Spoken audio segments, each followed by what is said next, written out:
The It's all beings considered. Do you want to hear my new theme song, Crystal?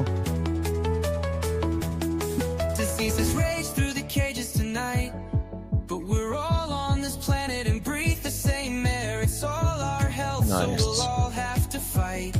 Because if you care to plan, you plan to care. One health, one love on earth. Hello, everybody. All beings Welcome. considered. All beings considered.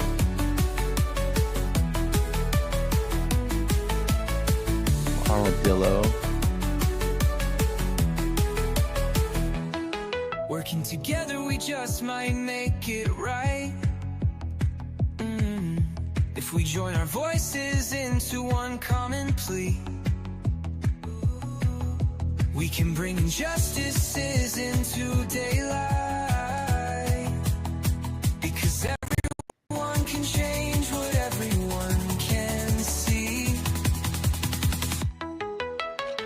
All right. One love on earth. All beings considered. All right, Crystal, welcome back. I'm so glad we're both here today. You know, even though it's bird flu still rages, we're still going to be there together. You know, that's we're going to see the end of the world together, Crystal. We're going to see the end of the world together. That sounds a bit dramatic. Well, I don't know. I mean, they always say that that's how it's going to happen, right? It's going to be the jackpot of like a war, a famine, and a disease all at the same time. That's what's going to do us all in. But I'm glad that I'm sharing this time with you. Okay. Anyway. At the end stage. Should I start? I had this so I saw this thing in the news. It was kind of sad. Well, it is sad. It's tragic. In Mexico now they have their first fatality. It's the second fatality in North America. Mexico City. Well, it's actually in Coahuila. She was 3 years old. No other problems, but she's the first person to die in Mexico of bird flu. They're not really sure how she got it yet, and they're testing people all around. They haven't found anybody else with it, so they're saying that human contacts, that the 38 human contacts with the girl had been tested and all came back negative. They're saying that the risk of more human infections was considered low. What do you think? I wonder how she got it. How she's 3 years old. Like, what is she in? Is she crawling around on the ground? Is she did she come across a dead bird? Who knows? Is that what you know? You know, the lady and the little kid in I think the kid was 2 or something. The one that died in India. It was because they were feeding their kid raw chicken. Oh, were they? Yeah. That they just didn't like their kid. You know, they didn't like their kid. Like, some people like really just don't want children, and this is why we have to normalize, child-free living. It's fine to not want kids. Just don't poison your kids by feeding them raw chicken when you don't like them. I hear you can drop them off at your local fire department if you don't want your kids anymore. There's true. ways. You can surrender them. That's true. Yeah. You got me there. You're right. I feel like feeding kids. I found out recently that there's baby food that's made out of animals, and it's a paste made out of animals, which kind of blew me away. I didn't know that was a thing, but it's such an early point in your life where people start putting dead animals into your mouth, and I'm sure they do it out of love. They think they're training their kid how to be part of our society, how to be one. No, they think that that's the healthiest diet for their kid to grow. They're not doing it to be like, oh, we have to normalize the kid to violence against animals. That's not what they're thinking. I know. I didn't think it was violence against animals. They were normalizing that, but normalizing the fact that they have to eat animals, I guess. Like, because I don't know. I don't think it's a conscious choice that people make. I think they just think like, oh, this is what you have to eat to be healthy. It's not maybe. Like people don't even recognize that they're eating animals. Like they're just Yeah. like, this is food that we need to be healthy. Like this is, and it's unhealthy to eat an animal-free diet. Like you're Right. going to stunt your child's growth. And all you hear is stories of these silly vegans starving their kids and not feeding them correctly and all of that.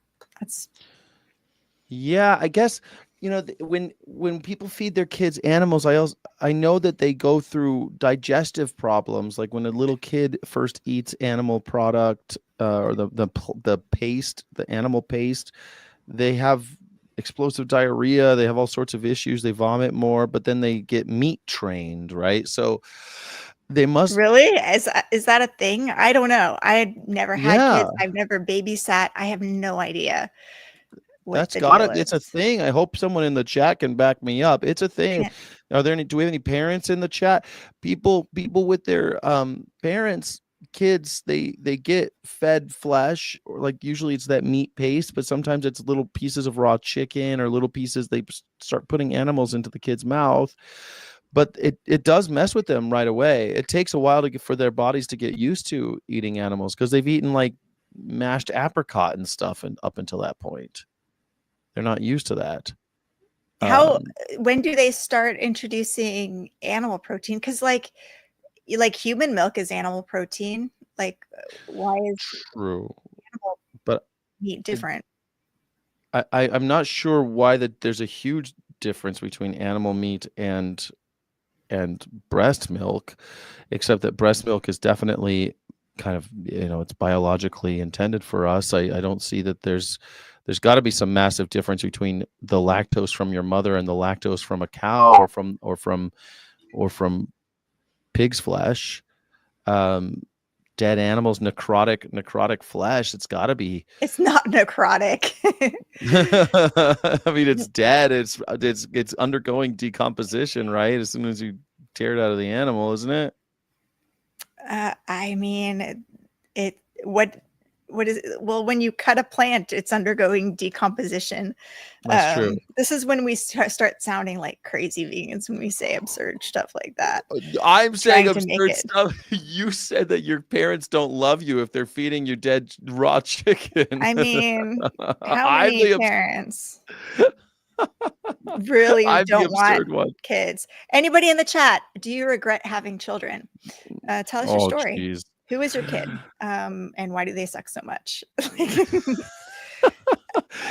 sound like I had this coworker for a while, and he said that every time he looks at his kid, he says, he wished that he named his kid European Vacation. He always wanted to see Europe, but instead he accidentally had a kid, and he's probably never going to see Europe now. Yep. And every time he looks at his kid, he thinks about, man, I wanted to go to Europe sometime, and now I never will. Yeah, get sterilized, guys. Don't Or go to Europe, do then have something. kids. Or just go to Europe. You know, You could do that. Yeah, go to there's Europe. so many things you can do with your life rather than procreating. But if you want to procreate, like I'm not an antinatalist. If you understand that you're not being socialized and thinking that having a kid is going to fill some void in your life that you need filling, and you really have this desire to raise another human being, like by all means go for it. But I think the vast majority of people have kids for the wrong reasons, and we need to stop that because that's what's running in the world. We have a whole bunch of people who are unloved by their parents and suffer because of it, and it's really sad. Unwanted children also commit more crimes. There's all sorts Yeah. of evidence. Have you read Freakonomics? They talk a lot about stuff like that. It's very bizarre, kind of. It's sad. It's, but I know that when I've talked to lots of people who are procreators, lovely people that did it for, all the good reasons and love their kids, but they've started feeding their kids at like 3 dead animals. At 3. Usually like chicken McNuggets and things like that. I mean, I don't know anything about kids, so if you can chime in on what little children eat and when, like, that's helpful, but I know nothing about that. According to Google, parents typically introduce meat to their babies at around 6 months. Interesting. Yeah, there you go. And at age 3 to 5, beef. Age So 3 maybe, to 5. Wow. yeah, it says beef can be introduced to help bone growth. Come on. But meat can be introduced after 6 months when babies are typically ready to start eating solid foods. So they're saying just right away. But it says it should ensure it's well cooked and prepared in a way that's safe and easy for babies to eat, such as shredded or chopped. But that's the thing. I think it's probably easier for them to slurp down raw, soft flesh than it is for them to eat tough cooked chicken. I'm thinking. Anyway, the kid, I'm guessing since the kid in India definitely caught bird flu from the raw chicken that their parents were feeding it. The kid. I call the kid it because I can't remember if the Indian child was a boy or a They. girl. They, you could call babies it anyway. Yes, they. Can you The call a child. baby animal it, though? Mm. Look, I mean, an imaginary a baby human you call it if you don't know the gender, and that's what I was just saying because I wanted to differentiate between the parent and the child. But the child in India, whose gender is now questioned, the child, was being fed raw chicken. So I don't think it's too much of a stretch to assume the same thing happened in Mexico, even though there's no, according to this, there's no, they don't know how the kid got it. Yeah, but hospitalized with respiratory complications caused by the infection in the western state of Durango. Well, it is sad. I mean, it's the second death in North America. Do we count? I mean, how do you count it? Do we just count geopolitical borders, or do we count, I mean, tectonic like, plates? I don't think it matters. Like, let's just yeah. Viruses don't obey borders. So Right. yeah.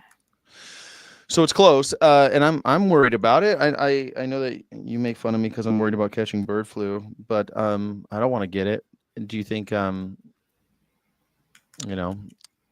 indication that we're going to have more children get it? Well, it says I'm just looking up bird flu news right now. Bird flu deaths increased in recent months in Wisconsin, wildlife officials say. It's not just the price of eggs, this article says, that's being affected by bird flu, with Wisconsin wildlife officials suspect that highly contagious avian influenza has killed hundreds of wild birds across the state in recent months. And they're hopeful the pace will slow as summer approaches. Well, it's good to hope. In mid-December, we had an uptick of sick and dead geese and swans in a number of counties. Says Jasmine Batten. Sorry, my computer's being very slow here. Bird flu outbreaks have historically slowed in summer months, and Batten said that she's hopeful that will happen again this year. She also said it's tough to tell what species the disease will continue to affect. It's really hard to predict with this virus. This virus is not the same as it was when it started in 2022. There's multiple strains. There's lots of genetic shift. Some birds of prey, including falcons and eagles, as well as Crystal is gone, fortunately. That's okay. Crystal be right back. We have lots of stuff going on today. We've got even more from the quick takes on H5N1 from CIDRAP. The University of Minnesota reports that quick takes on H5N1 death in Mexico, Kenya, cholera outbreaks, H5N1 virus in cows, poultry, and cats. A little scary. The 3-year-old, she's now died. In a statement, the government official said the girl died due to respiratory complications of her illness. She's the first one. The girl contracted the virus, or what H5N1 genotype was involved. They're not sure how she got it or which genotype it is. Severe illness was reported in late 2024 in a Canadian teen. Remember that Canadian teen? It was bad. What happened over there with that poor little Canadian? And we have the cholera outbreak in Kenya. I had to look this up, but cholera is also an illness reported in 3 countries. Is also a zoonotic disease. You could get it from eating shellfish or other animals or drinking infected water where infected animals have pooped and peed. It's pretty gross, right? Yeah, it's really nasty. So we have this 97 cases have been reported, 6 of them fatal. Ugh.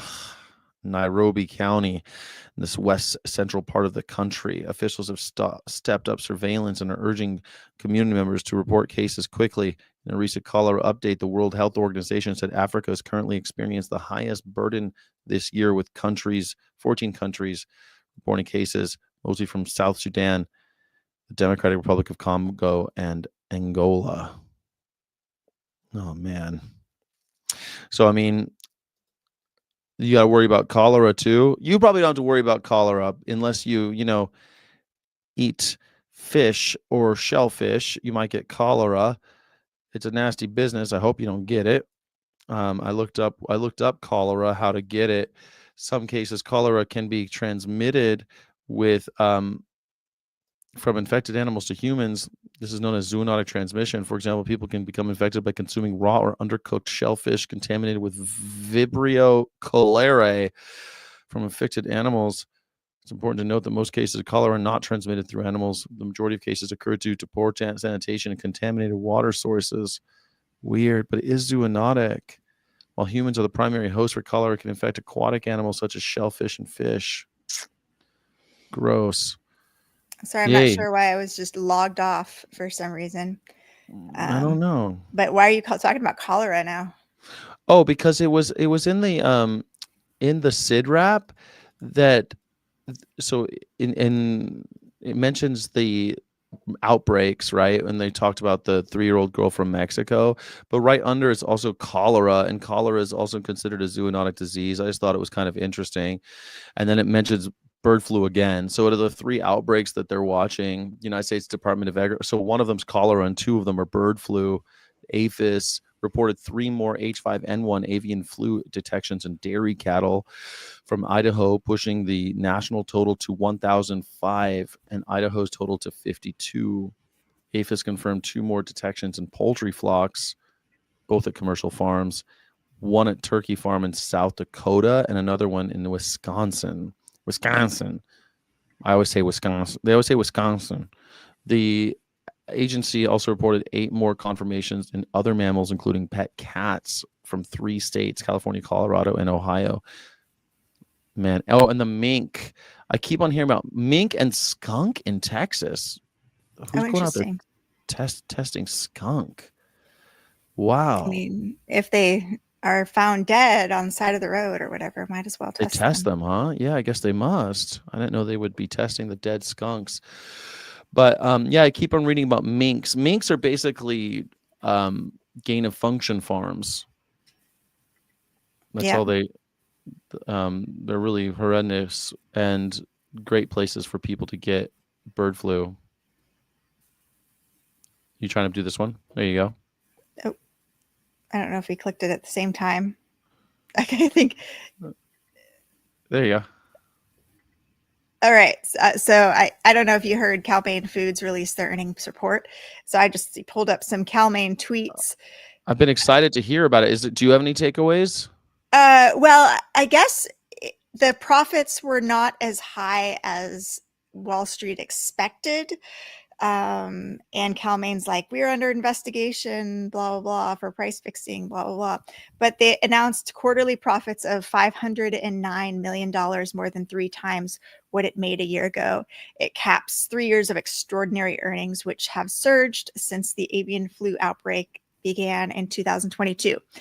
And Robert Reich also was tweeted about this whole thing, and Robert Reich, he was like the finance secretary or something. Who was he? He worked under Obama, right? Under Clinton, Obama, yeah, I think under Clinton. But yeah, he's always been great. He always has really good takeaways. Mm-hmm. Oops. And oh my God, he worked under Gerald Ford and Jimmy Carter as well. As Secretary of Labor, and he was in the cabinet of Bill Clinton. He's been around for a long time, that guy. Top 5 egg producers own roughly half of all U.S. egg-laying hens. The biggest of those corporations is Cal-Maine, which just announced quarterly profits of $509 million, more than 3 times what it made a year ago. Corporate concentration plus bird flu equals a price hiking free for all. And of course, we really, all these tweets, I just got off work, so I didn't have time to do this, although I did comment under Robert Reichs, and I just pointed out, and we gave them $44 million of our money while they're making record profits. What do we get in return for that? I don't know what we get, and I'm starting to wonder what we get for any of our taxes right now. It's tax season, Crystal, and I'm thinking about this a lot. $44 million going to Cal-Maine. What the heck? I know. We basically are giving our tax dollars to enrich the largest corporations. And tariffs, though, like, anyway, that's a whole nother story. Well, haven't you heard we're not going to pay taxes anymore because of the tariffs? Great news. I won't have to pay any more taxes. What? How does that work? Well, like one of the schemes of the you could put your your tin foil hat on, but like, okay, so one of the reasons for tariffs is that we can tax people. We got to pay for the tax cuts, right? So we already know that there have been lots of tax cuts, mostly for the rich. But in order to pay for them and still provide any services, we have to cut services to the people and raise money for the government to run. And so that's where tariffs come in. So, but the long run would be if Trump wants to go back to like 18, what is he always pulls out some random like 1813, the richest time in our lives, the richest time in America was 18 whatever. Really? Well, I don't know. I would rather be, I think, poor nowadays than like a rich person back then. Yeah. Also, per capita GDP is not the only thing to go by. Okay. So here's the thing: if you could get rid of taxes, so nobody pays any taxes, okay, Crystal, that sounds like a good idea, doesn't it? No, it doesn't. because you still have to pay for all the services the government provides, like roads and military and all the stuff that we can all agree we sort of need. Even though you might disagree with how much goes to each one, we can basically all agree that the government needs to provide services to the people. So we need to pay for that somehow. So we just put tariffs on everything coming in.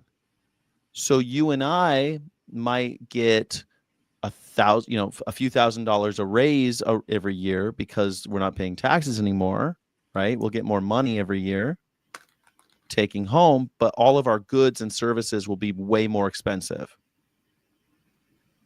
Do you see?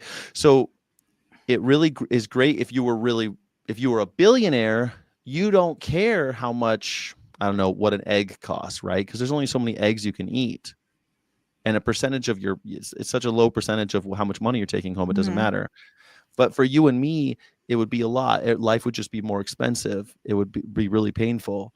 But to the rich, they're making out like bandits if we tariff but don't tax. The idea being that rather than have a proportional taxation where you have the very rich who are getting more services, they pay more, and the poor who are basically they don't have any money to pay, they pay less, then everything goes by how much you're buying. And so the theory would be that you buy more, you pay more via tariff. Yeah.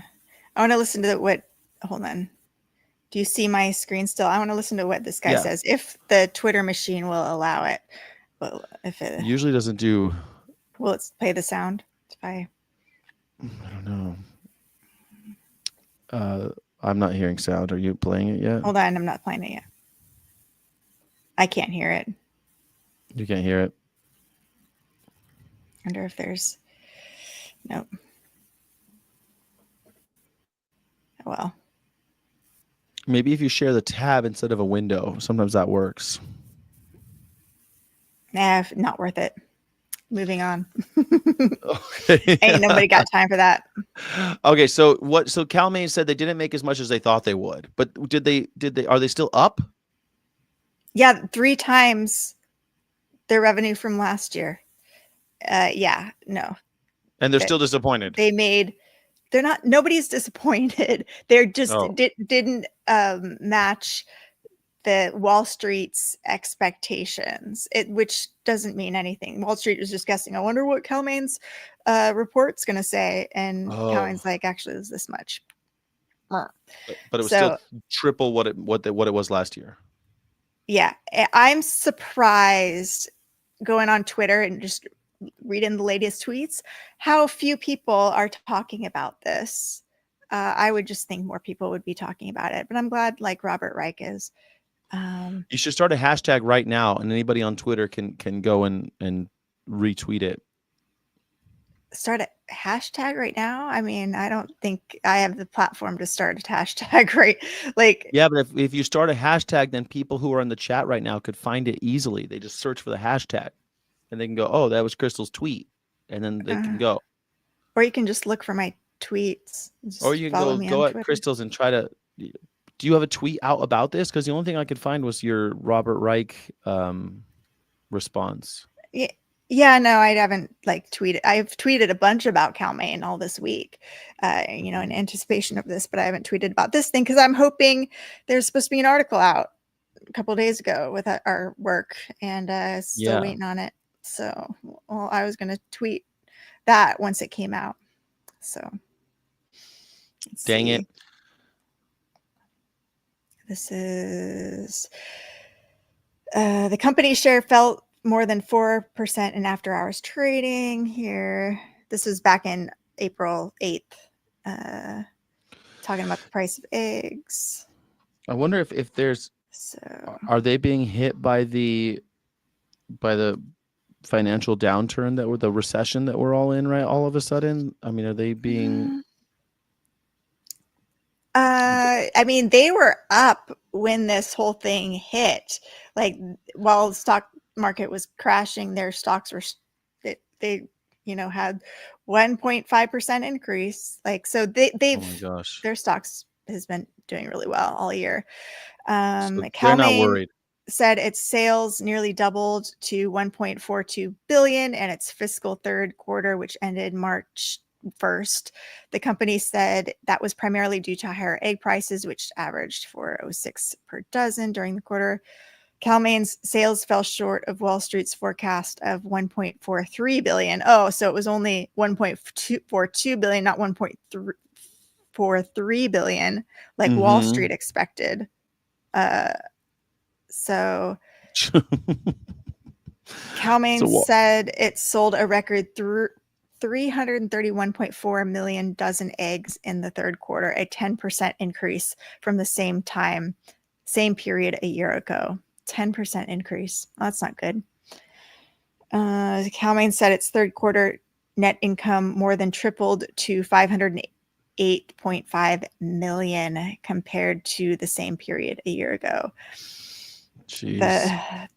The profit of Crystal just logged out again. What's going on, Crystal? Crystal's something's going on with her internet. Is there an internet outage in Los Angeles, California? I don't know, but I feel like we should look at this while she's coming back. This is bound to happen from time to time. Here we go.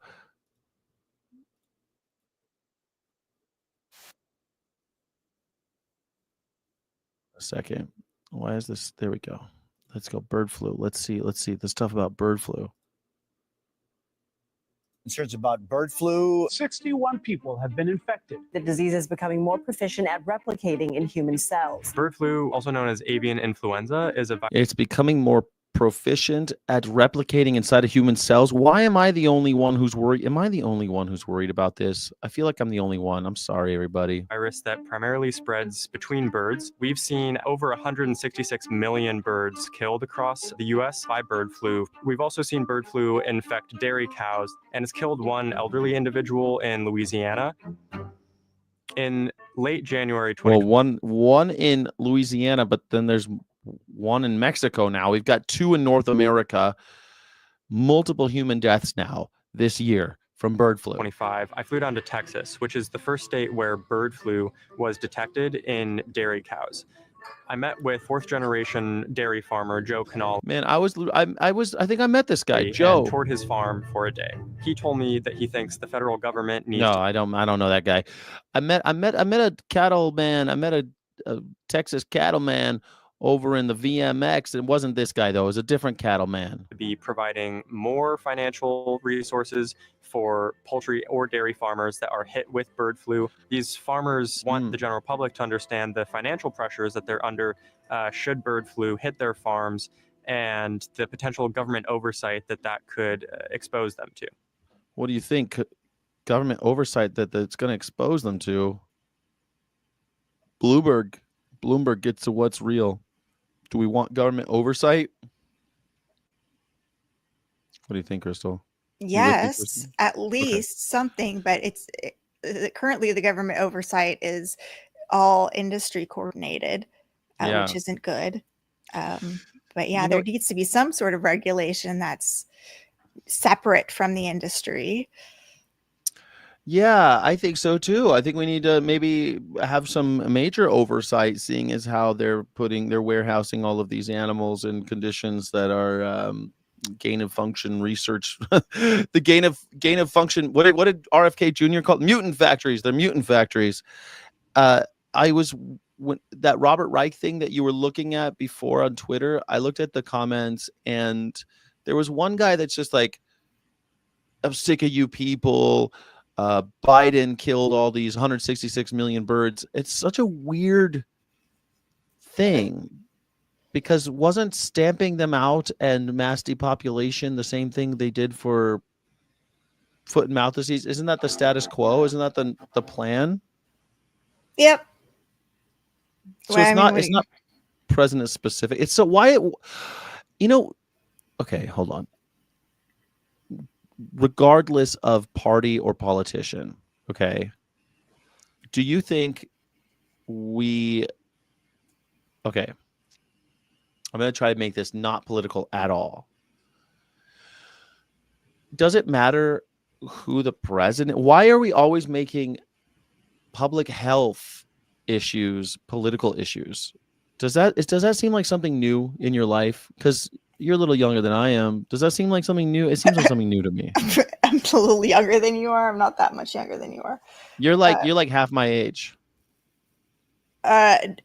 I'm like 2 years younger than you. I was trying to pay you a compliment, Crystal. Take it easy. I'm trying to be nice. Trying to make me sound naive and young and vulnerable. No, that's not what I was trying to say that you're never mind, forget it. I try to be nice and that's what I get. No matter what. This is why nice guys don't what do guys say? What do incels always say? This is why nice guys, I don't know. I was trying to be nice. Anyway, okay. The point is, okay, you old lady, since your experience, your life experience and education, why anything in the news is turned political. And I wonder, it'd be interesting to look back into the history, like the Spanish flu, and see if they made that political. It was a political thing. We kind of know it was a political thing because it's called the Spanish flu because Spain was the only one talking about it because they didn't have really a dog in the fight of World War I. And right. They're like, hey, we're dealing with this flu. And they're like, and everybody else didn't want to talk about it because they didn't want to appear weak and vulnerable, like they were getting sick. So that's why it's called the Spanish flu. So it's always been political, and there's always this, like, you got to be tough and the strong will survive. And if you're dying, you're just a weak, whatever.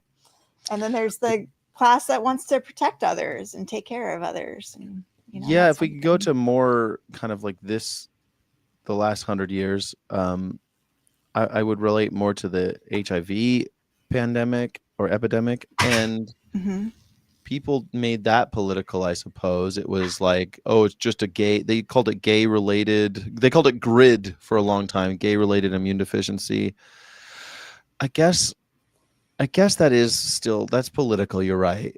Instead of making it but once it was, okay, it's affecting everybody and it was commonplace, they treated it like a public health issue, because that's what it was. You started seeing ads everywhere. Take precautions, safe sex advertisements. People were singing songs about let's talk about sex, baby. They had I all these guarantee you Republicans aren't singing those songs. You don't think so? It was on MTV. I guess, do Yeah, Republicans watch I MTV? don't think it was a conservative thing. I don't think any conservatives have really embraced public health outreach like that. Interesting. Why do you think that is?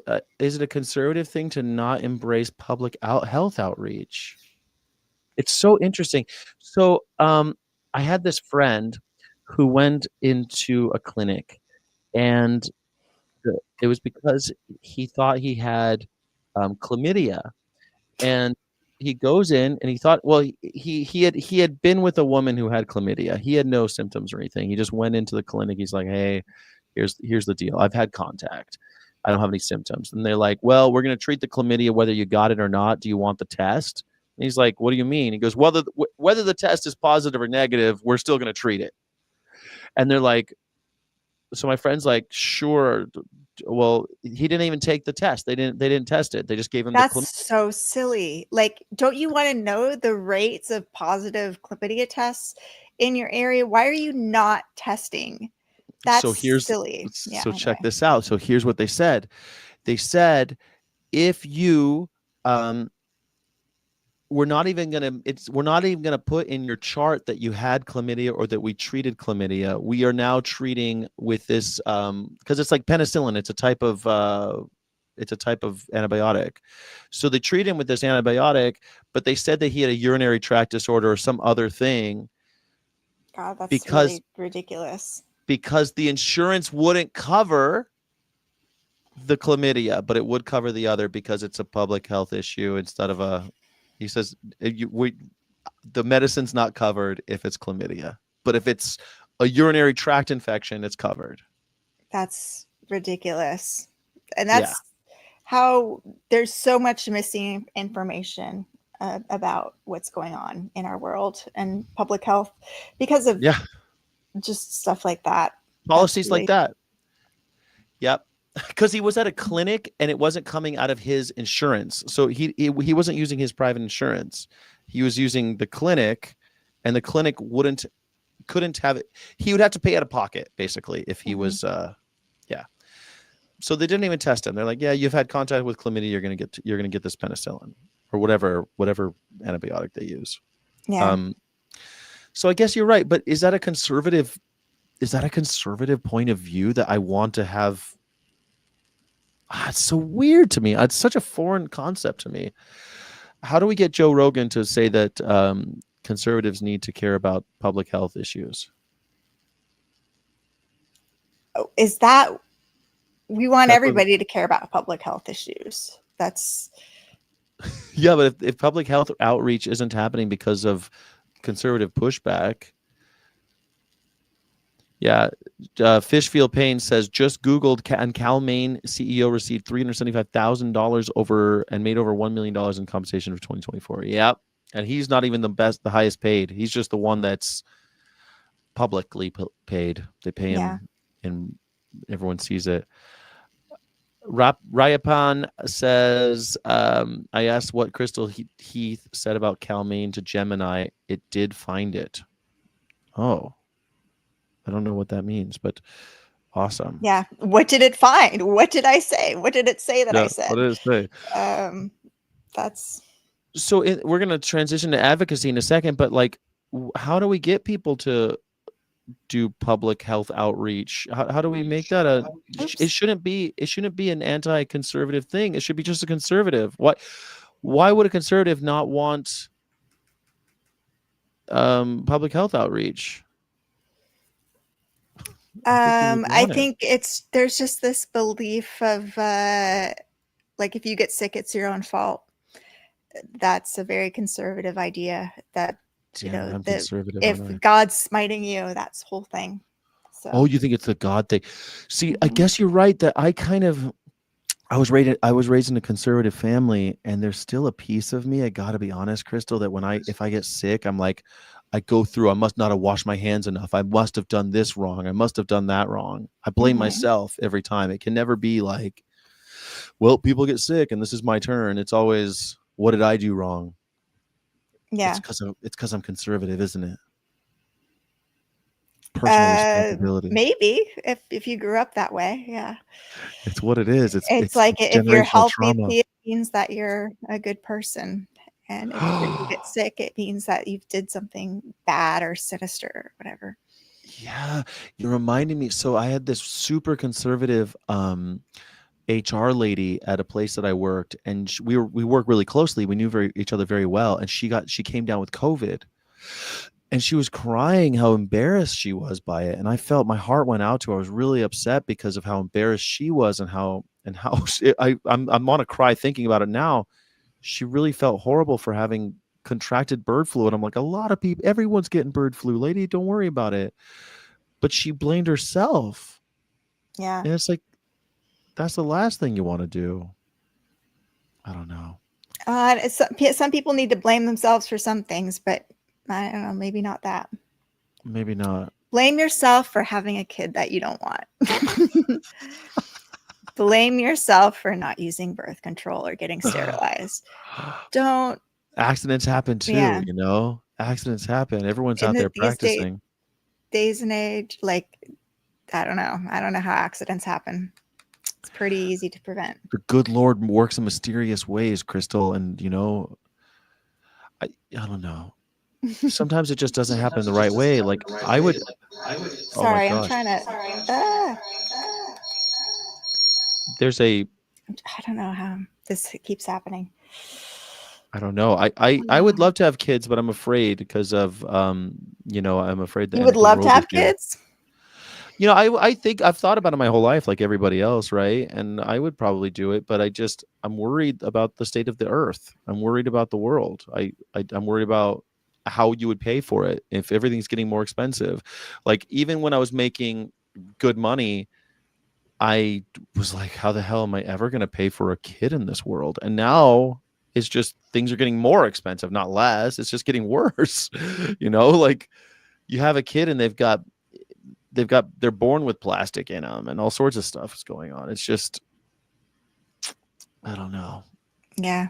I don't know how normal people would afford to have kids. It seems like a lot of work. Like I don't even have time in my day to take care of myself. I don't know how you could possibly also have time to take care of kids. I'm guessing most people, they have family members do it mostly. They have family members watch the kid while they're at work. They have family members help them feed the kid. They all become a burden on your family members. They usually want it, right? Like living parents. Guilt them into that. Yeah. Because they don't want to turn it down and be bad people by like imagine that you raise your kids, you finally retire and you're like, oh, I'm done. Finally I can like live my life. And then your kids have kids. And then they're like, here, you take care of this thing too.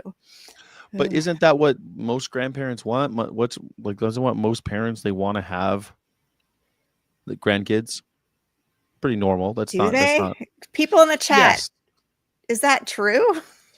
People in the chat, do you think that parents generally want their kids to have kids? They want grandkids. Of course they do. That's normal.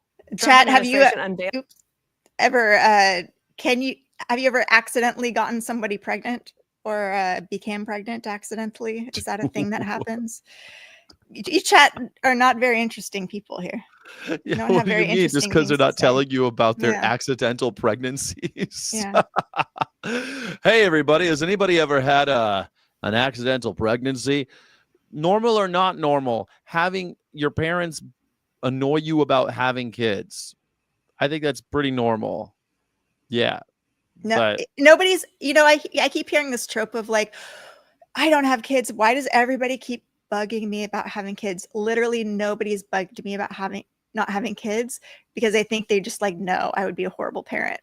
And they're just like, yeah, thank God she doesn't have kids. Like nobody's ever bugged me about that. Never. Never. Your whole life, no one's ever been like, when are you gonna have some kids? Yeah, never. But you're not Nobody's- married. But if you were married, people would constantly be asking you, so when are you going to have kids? Yeah.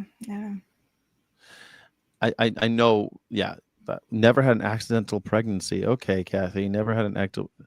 My mom is begging me to have a kid. LOL. Yeah, Karina, do do you want a child?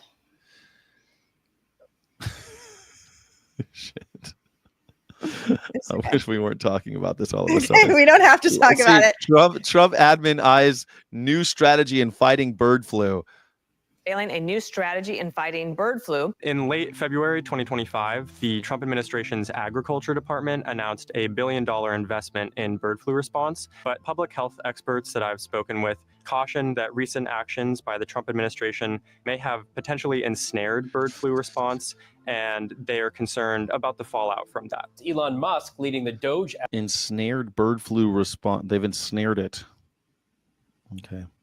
efforts to downsize the government. The list of laid off federal workers continues to grow. The Agriculture Department accidentally laid off some staff that were involved in bird flu response. This included some individuals who were working at an office that coordinated bird flu testing. This guy, wait a second.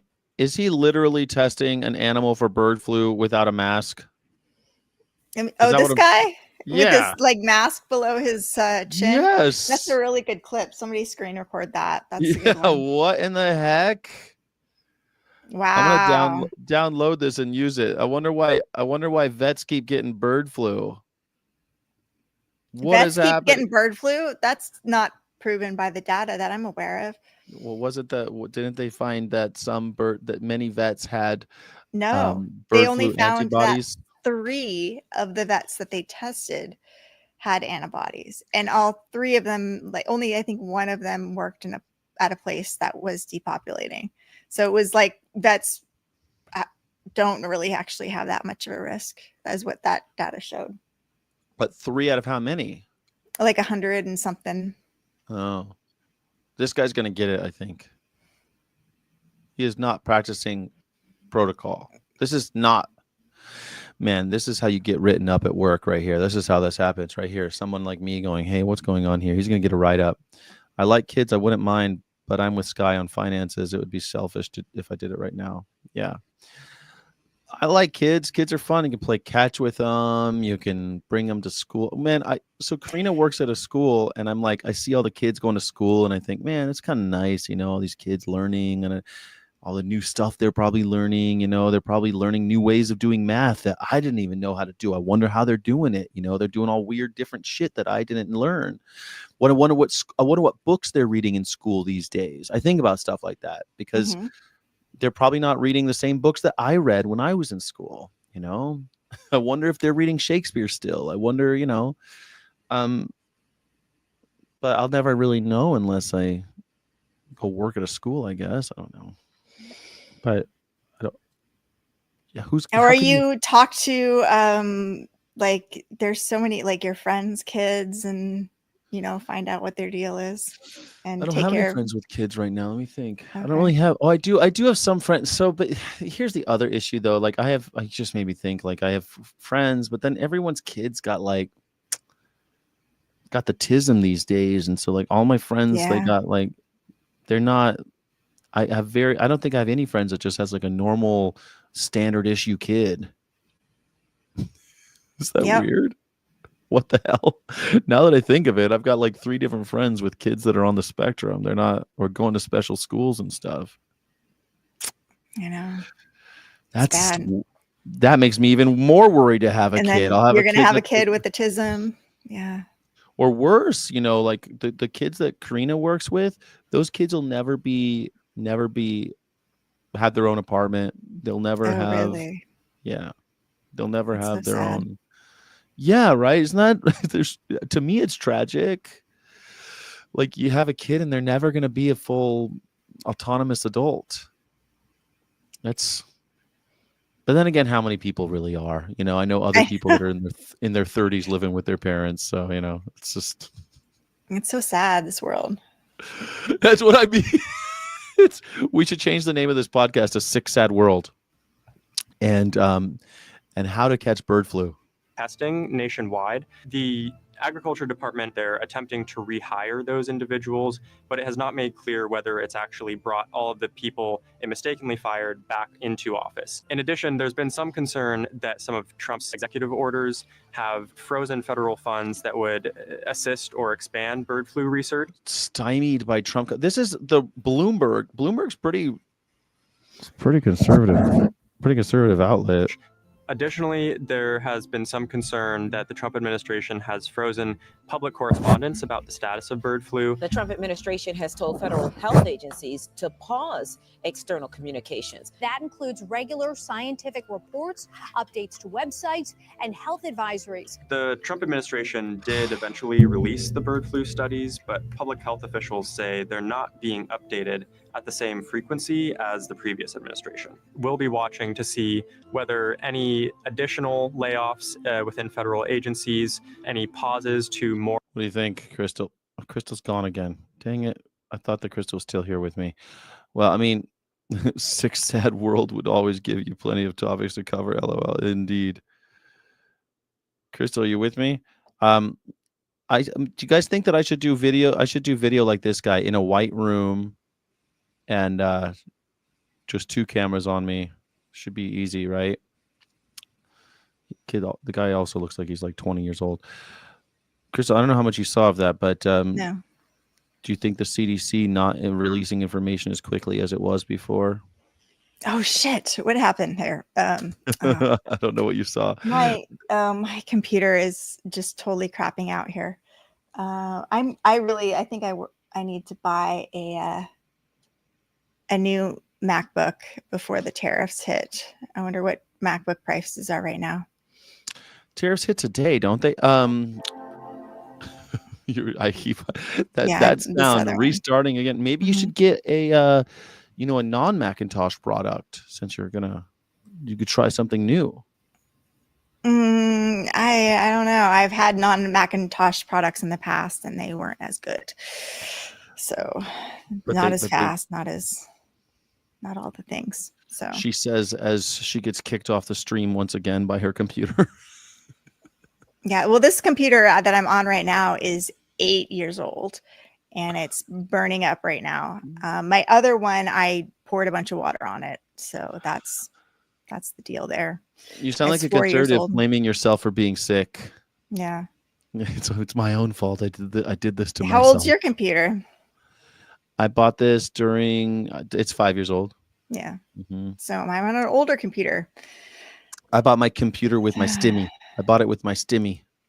Your stimulus check? I never got a stimulus check. I got a stimmy check and I bought a computer with it. Wow. Yeah. It looks like the MacBook Pros are still pretty cheap. So I think I'm just going to buy one. I was thinking, I was working and I was like, you know what? This stimulus check is there to stimulate the economy. I'm going to immediately buy something in order to do my part for America. I'm not joking. That's literally what I thought at the time. I thought, wow. I gotta support the corporations. I wasn't thinking about the corporations. I was thinking about the people. Like you have to have motion. You have to have cash flow. When you have just everything frozen, everything starts to die. You have to have money changing hands. So I'm like, I'm going to go buy a computer. At least I know I need one of those, so I bought one. Rather than a lot of people put it into savings, But yeah, I don't know what everyone else did with their stimmy check. I had never met anyone I wouldn't want to have a kid with when I was intact. Never met anybody. Oh, they would want to have a kid with. Yeah. I thought I said wouldn't want to have a kid with, and I was like, whoa.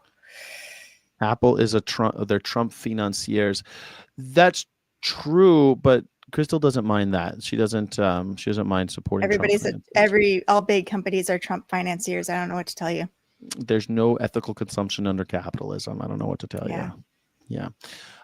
So anyway, Bloomberg says that Trump is screwing the pooch, which I just found that interesting because Bloomberg is a conservative outlet and they're really concerned, it seems, with bird flu and the handling of it this year. So things are changing. I'd like to encourage everybody to go to SavePluto.org and sign an article, sign a letter to the Disney people about stopping their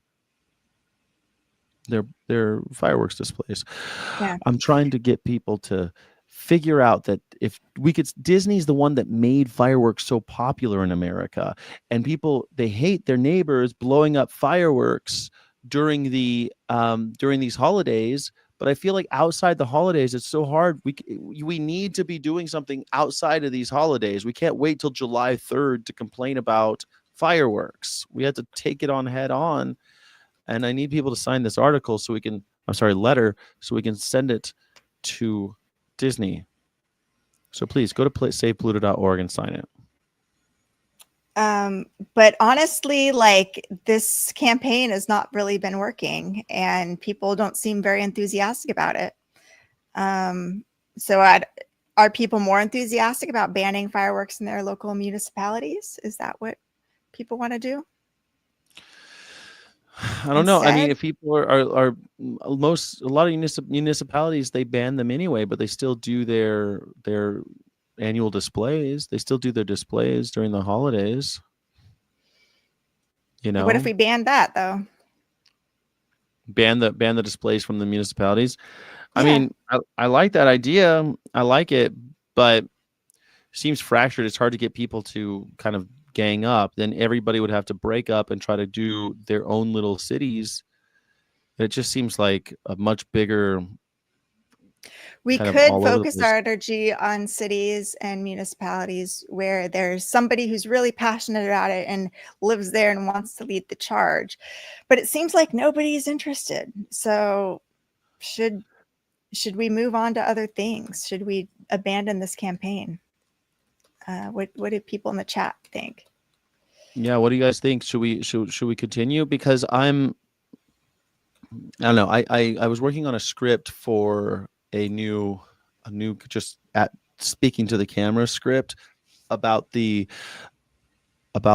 Disney ban, and I still think it would work. I still think it's a good idea. It's just that it's just hard for people to, I think we're also running into the fact that people are pissed about all sorts of other stuff. Like, it's hard to get people to even think about anything when their 401k is getting destroyed. And this is, I'm worried. Is that something that we're going to be dealing with when it comes to animal advocacy?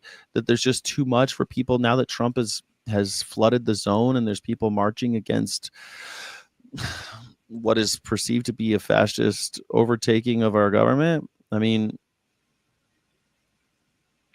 what do you think? I mean, there was do people have the bandwidth? Ban fireworks. Ban. Yeah, but we're talking about what should we do with should we keep on working on the Disney ban if we're not going to, there's not going to be, it's just difficult to get momentum. And when we say difficult to get momentum, difficult to get any of you watching right now to do anything to help us is what we mean. That's what we're talking about. Exactly. Because we only have 57 signers. And even if, some of you shared this with 10 people, we'd have a lot more signers, but you aren't doing that. So I think should we not do this anymore? Yeah. I mean, you want to hear my short script? You want me to do it for you? Let me practice. Okay. Hey, friends. That's the beginning. Hey, friends. I need your help. Every night, Disney launches fireworks, and every night, animals panic, birds flee their nests, dogs cower under beds, wildlife runs into traffic. Also, tourists can see a 5-minute light show. I get it. Fireworks look magical, but they cause real harm. And the worst part, when Disney does it, it tells the world it's okay. So copycats light them off everywhere. But it doesn't have to be this way. Disney already has the tech to do better. Drones, lasers, projection shows. It can be just as magical without hurting anyone. If Disney makes the switch, others will follow. So we're asking them to lead, again, with compassion this time. Go to savepluto.org and sign the letter. Magic shouldn't hurt. Let's help Pluto. What do you think? I don't know. I just don't think. What do you all in the chat think?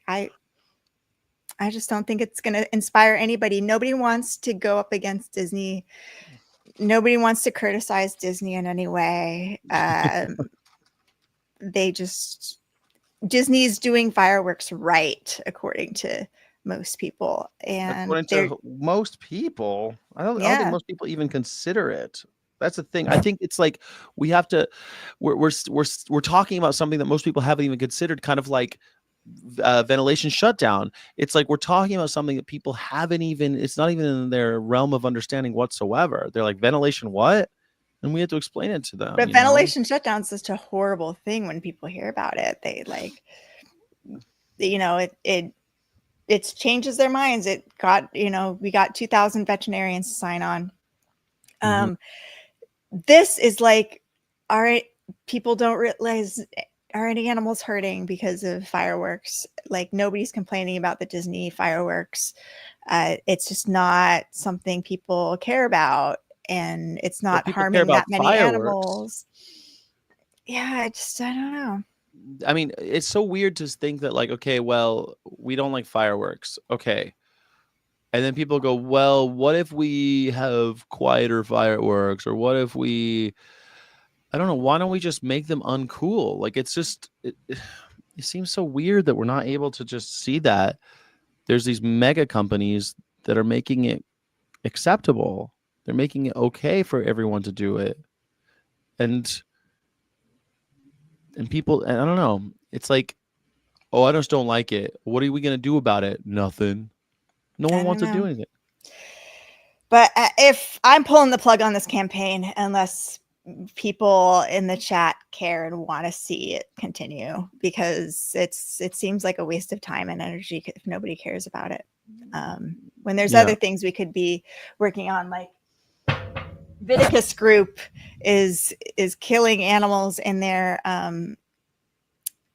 CE, and they won't respond to our emails asking what's going on. Where do you source your dogs from for your labs?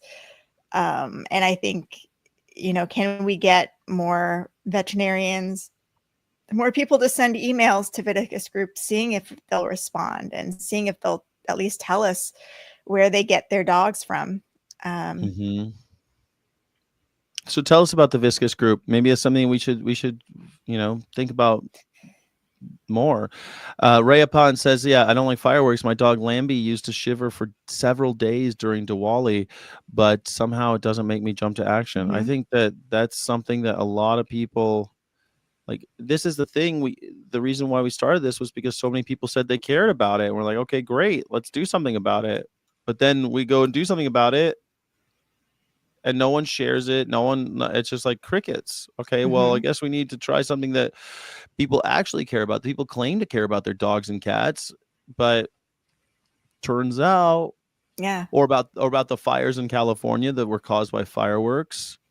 It was great too, because we're talking about, we have a solution on deck. The drone shows, the projection shows, the laser shows. There's so many things in animal rights where we're like, okay, well, what do? You just want everyone to go vegan? No, we have an actual solution, and Disney already knows the solution. It seems like such a layup. But tell me about the Viscous Group. I want to know more about that. Viticus Group. So for all of the vets out there who went to the Western Veterinary Conference and participated in their wet labs, a lot of vets noticed that, hey, these dead animals that we're practicing on are all young beagles.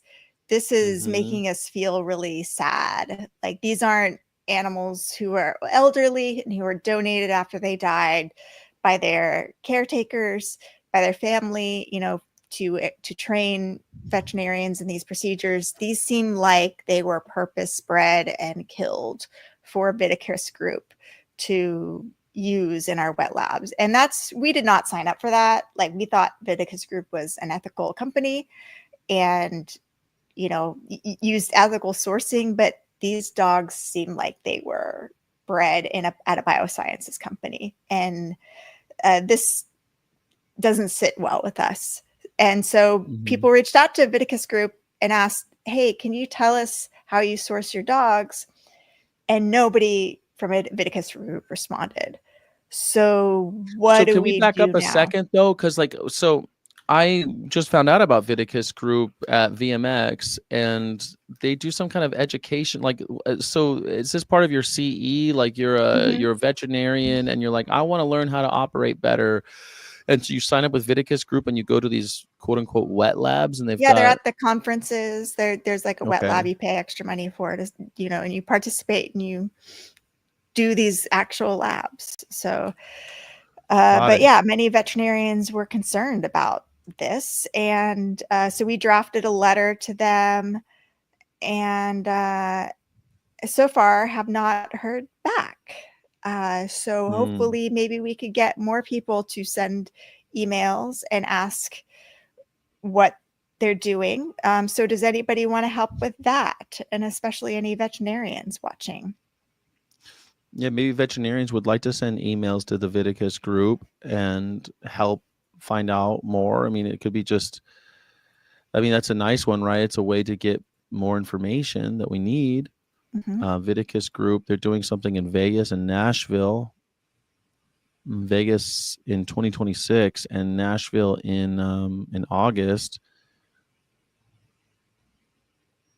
The Viticus Center, a unique experience for medical professionals.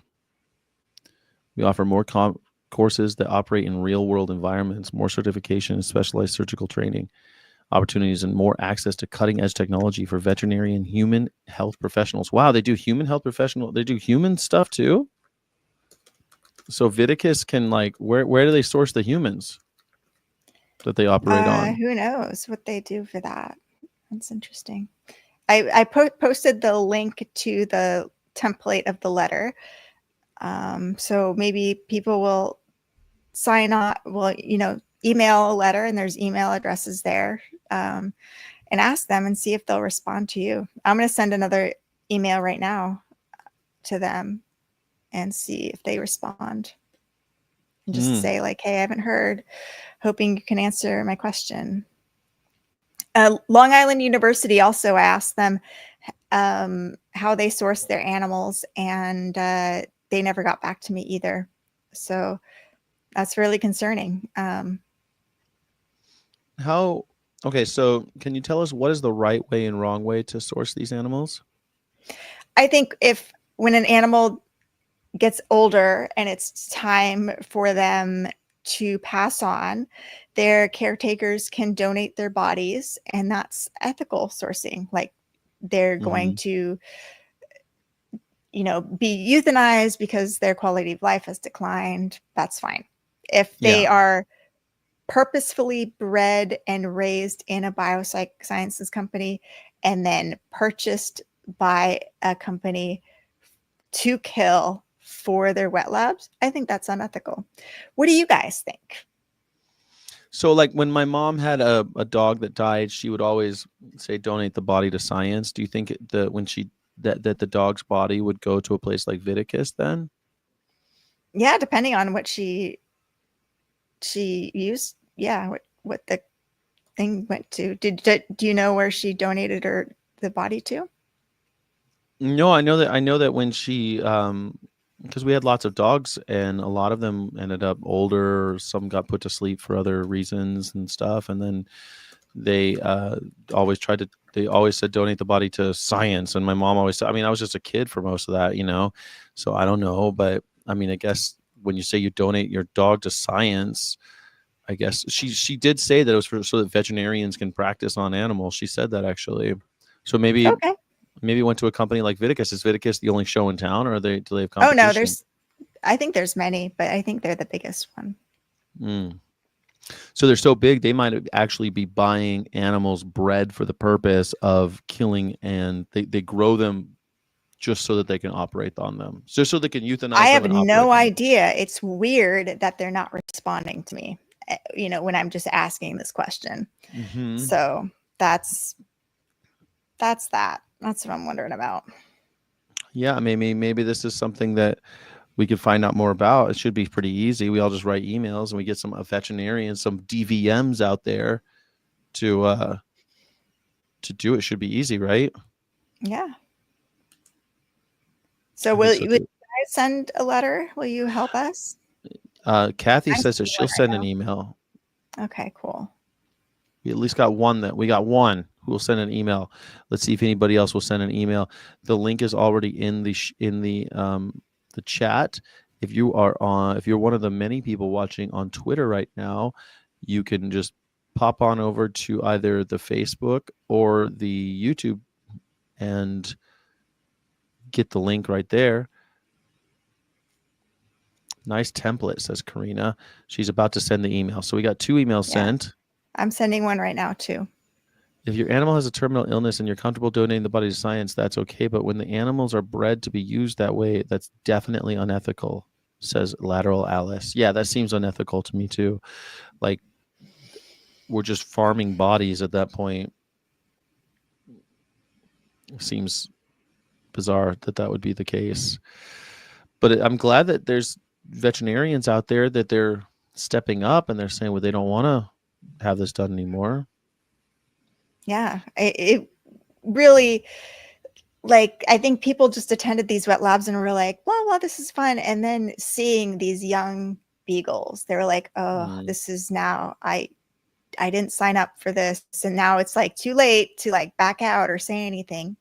You know, young beagles, maybe they were used in testing, like, because they do smoke tests and stuff on, inhalation tests on beagles. Maybe they just still do that. Yeah, they were doing it. Fauci was doing it during COVID. Really? Wow. Yeah, I would love to see any report of that.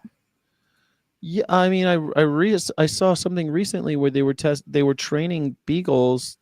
Was it from some animal rights group spreading lies and propaganda again? Sure, that must I'm be not going to believe it until I see it. They had the masks on, and the dogs were being Did they have trained to wear screws the in their mask. head too? because that never happens, right? Not until I see it with, like, let me see the footage, and else I'm just going to think it's just animal rights propaganda. I mean, any video of animals being harmed is animal rights propaganda. Is it? Yeah. I can look at the footage and say by your estimation, it seems to be. Looks real. Let me see the studies. This is supposedly published, right? So there should be studies, or there should be FOIA documents or something, like you can prove some of this. So if you have any proof of it, I'd love to see it. And here's the other thing too: when you do show footage of like horrible things being done to animals, screws in their head, all the other people who work in labs who don't do that sort of stuff, and they're just like, boring, the animals are treated well and everything's fine, are like, oh, I work in a good lab. We don't do that sort of thing to animals. So that's the conflict with talking about the really gruesome stuff is most lab workers who don't work in labs where they do that sort of stuff are like, oh, I guess I work in a good one then. These are taken at Marshall Bioresources, which is the largest U.S. breeder of dogs and ferrets for experimentation in 2024. What's the date? 2024. September 2024. Sorry, October 2024. Okay. Customers of the Marshall Bioresources have been cited by federal authorities for numerous animal welfare violations, including keeping dogs and ferrets in filthy, decrepit wire cages and failing to provide animals with adequate veterinary care. But the thing is, though, like these pictures of the dogs being trained to wear the masks, so they're not actually doing the experiments on them. They're training the dogs to wear the masks so that when they sell the dogs to the experimenters, the dogs are used to it. It cages as many as 22,000 beagles and other dogs. They sell animals to multiple federal agencies, pharmaceutical companies, and laboratories around the world. I mean, pretty standard stuff. I mean, I don't know. That doesn't seem too gruesome. It's just really, to me, it's horrible. But I think that most people look at it and it's not like screws in the head. Is that they're still training these animals to wear the masks, which makes me think. Well, I mean, there's lots of those reasons to wear a mask. Like maybe they're testing inhalers to treat asthma. And, probably that, and all sorts of other stuff. I mean, when I was doing college campus tours, a lot of it was vape vape smoke or they don't call it smoke, but like vapor, I guess, that they were testing a lot of animals on. I mean, then the beagles can wear these cones on their faces and they can breathe in that stuff. I mean, isn't that beagles have been used for that for many years? I don't think that's stopped. But to answer your question, you're like, are they still doing that? I think that there's evidence that there's those experiments are still happening, the inhalation stuff. So maybe those animals end up quote unquote sacrificed and then they get donated to not Calmaine, Viticus. Yeah, What do you think? maybe. Do you think Possibly. that's too far? Do you think is it too far fetched? I mean, there's lots of different experiments that could be done, not just smoke inhalation experiments. On beagles? Yeah. Do you think beagles are only used for smoke inhalation experiments? I don't know. I know that that's like a lot of what they're used for. I don't know what else they're used for. Yeah, because I know that ever since because all the stuff with tobacco, all those tests were done on beagles. It's something about how their lungs are supposedly just like human lungs. That's one of those things. I don't know what else they do beagles. I don't know that. What I know about beagles is that they are often used for lung stuff, lung experiments. But I also know that most animals that are tested on at the end of the trial of whatever experiment they're doing, they kill them, right? They call it sacrificing. Maybe those are the corpses that end up over at. It would explain their youth. You know what I mean? Mm-hmm. Would that be my question? I guess would that be an ethical sourcing? I don't think so, because I don't think those students don't want to learn on dogs that they don't, because when Viticus Group purchases from a company that experiments on beagles, they're supporting that system, or they're so I don't think I think a lot of veterinarians would not want to support that system. So yeah, it's so interesting. I wonder it's an interesting ethical question, though. What do the veterinarians think? I'd love to know that answer, Crystal. Like, what do veterinarians think about let's say it's an NIH experiment, like the Fauci ones, like the COVID ones, and those dogs are all killed. And what do we do with their corpses? Do we bury them, burn them, or do we use them to train veterinarians? Because I think that if I'm going to argue critically, I would say that at least there was some good that came out of this. We were able to train veterinarians who can now save dogs because of their experience. Do you think that's? Yeah, I mean, that's an argument that could be made, but I would hope the veterinarians who learned on those dogs would take pictures of their bodies and talk about what they went through, and also condemn the cruel use of dogs in research while they're learning from them. So yeah, Sensi sent an email. Kathy sent an email. We got emails going out. Awesome. Did I guess it's a fascinating thing to me when you start looking at where these animals they're in this pipeline that seems kind of hidden, doesn't it? It's behind the curtain, sort of, isn't it? Yeah, much of this is hidden away from public view. Yeah, because the public wouldn't understand. Mm-hmm. They're infantilizing you. Just like, how dare they claim, I don't know. It's kind of. They claim that none of us can handle it, right? Yeah, we can't handle it. Or like if they see it, they can't look at it in context to understand what they're looking at.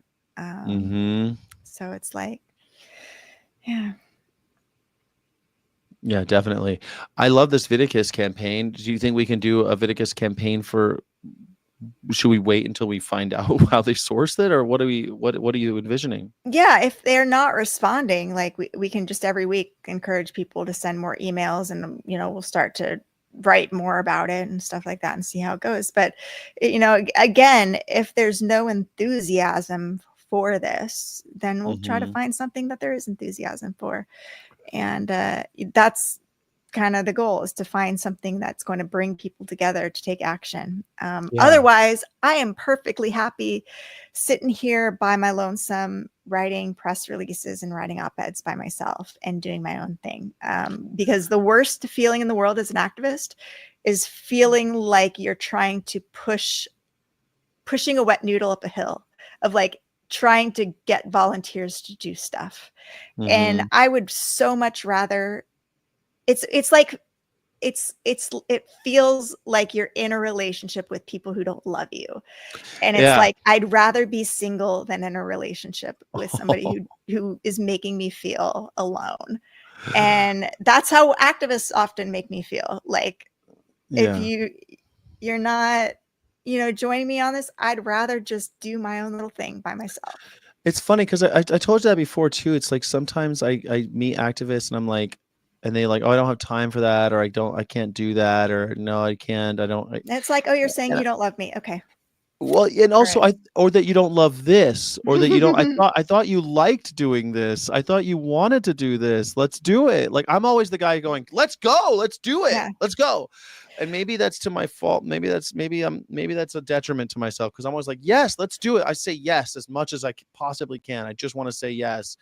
And I figure if I burn out, well, I wasn't planning on living very much longer anyway. So it's like, if I could just say yes to everything and do as much as I can. Someone says, this is also why I'm kind of reluctant to criticize other forms of activism, because if somebody wants to do something, I'm like, let's go, man. So much of what you're talking about. Let's is like, go protest crumble cookies and get them to use cage-free eggs. Well, I mean, can we please criticize that campaign? I would love to criticize that campaign, because you know what's sad about that? You know what's sad about it to me, Crystal? The saddest part about it is that they get people to show up. I know. Yeah, how do they get people to show up, and we can't get people to show up for our like valid, worthy stuff. And stuff that I think is like gonna capture your imagination. Like I drew the Donald Duck, and I drew the Pluto, and it's like, man, I worked so hard on this. I've spent a lot of time on that, and I wrote all these things about thinking this through. I sat there journaling about it. What would be the best way to get people to care about why fire? Like, what is the root cause of all this fireworks stuff? Blah blah blah. And then it's like, you look over your shoulder, you're like, let's go, everybody, and no one's there. So why crumble cookie to use cage-free eggs is crazy to me. It's like, it's a bunch of people who don't know how restaurants even work. Because I'll tell you how it works in restaurants. Can I tell you? Yeah. I opened up a restaurant in Las Vegas, and they put cage-free bird on their chicken sandwich. That bird was not cage-free. There's nothing on that box. I saw the chicken come into the restaurant, the boxes of breasts. There was nothing on that box that said cage-free. They just say it to make the consumer feel better, because that's all it means anyway. It's cage-free eggs. Use cage-free eggs. If Crumble had any brains right now, they'd be like, yeah, no problem. And they would just change the labels. Yeah. And make it all go away. Cage-free eggs at Crumble. Is that Mercy for Animals doing it? Who is doing that one? The Humane League. The Humane League, yeah. It might be Mercy for Animals too. I mean, whatever. Now we've just alienated the donors.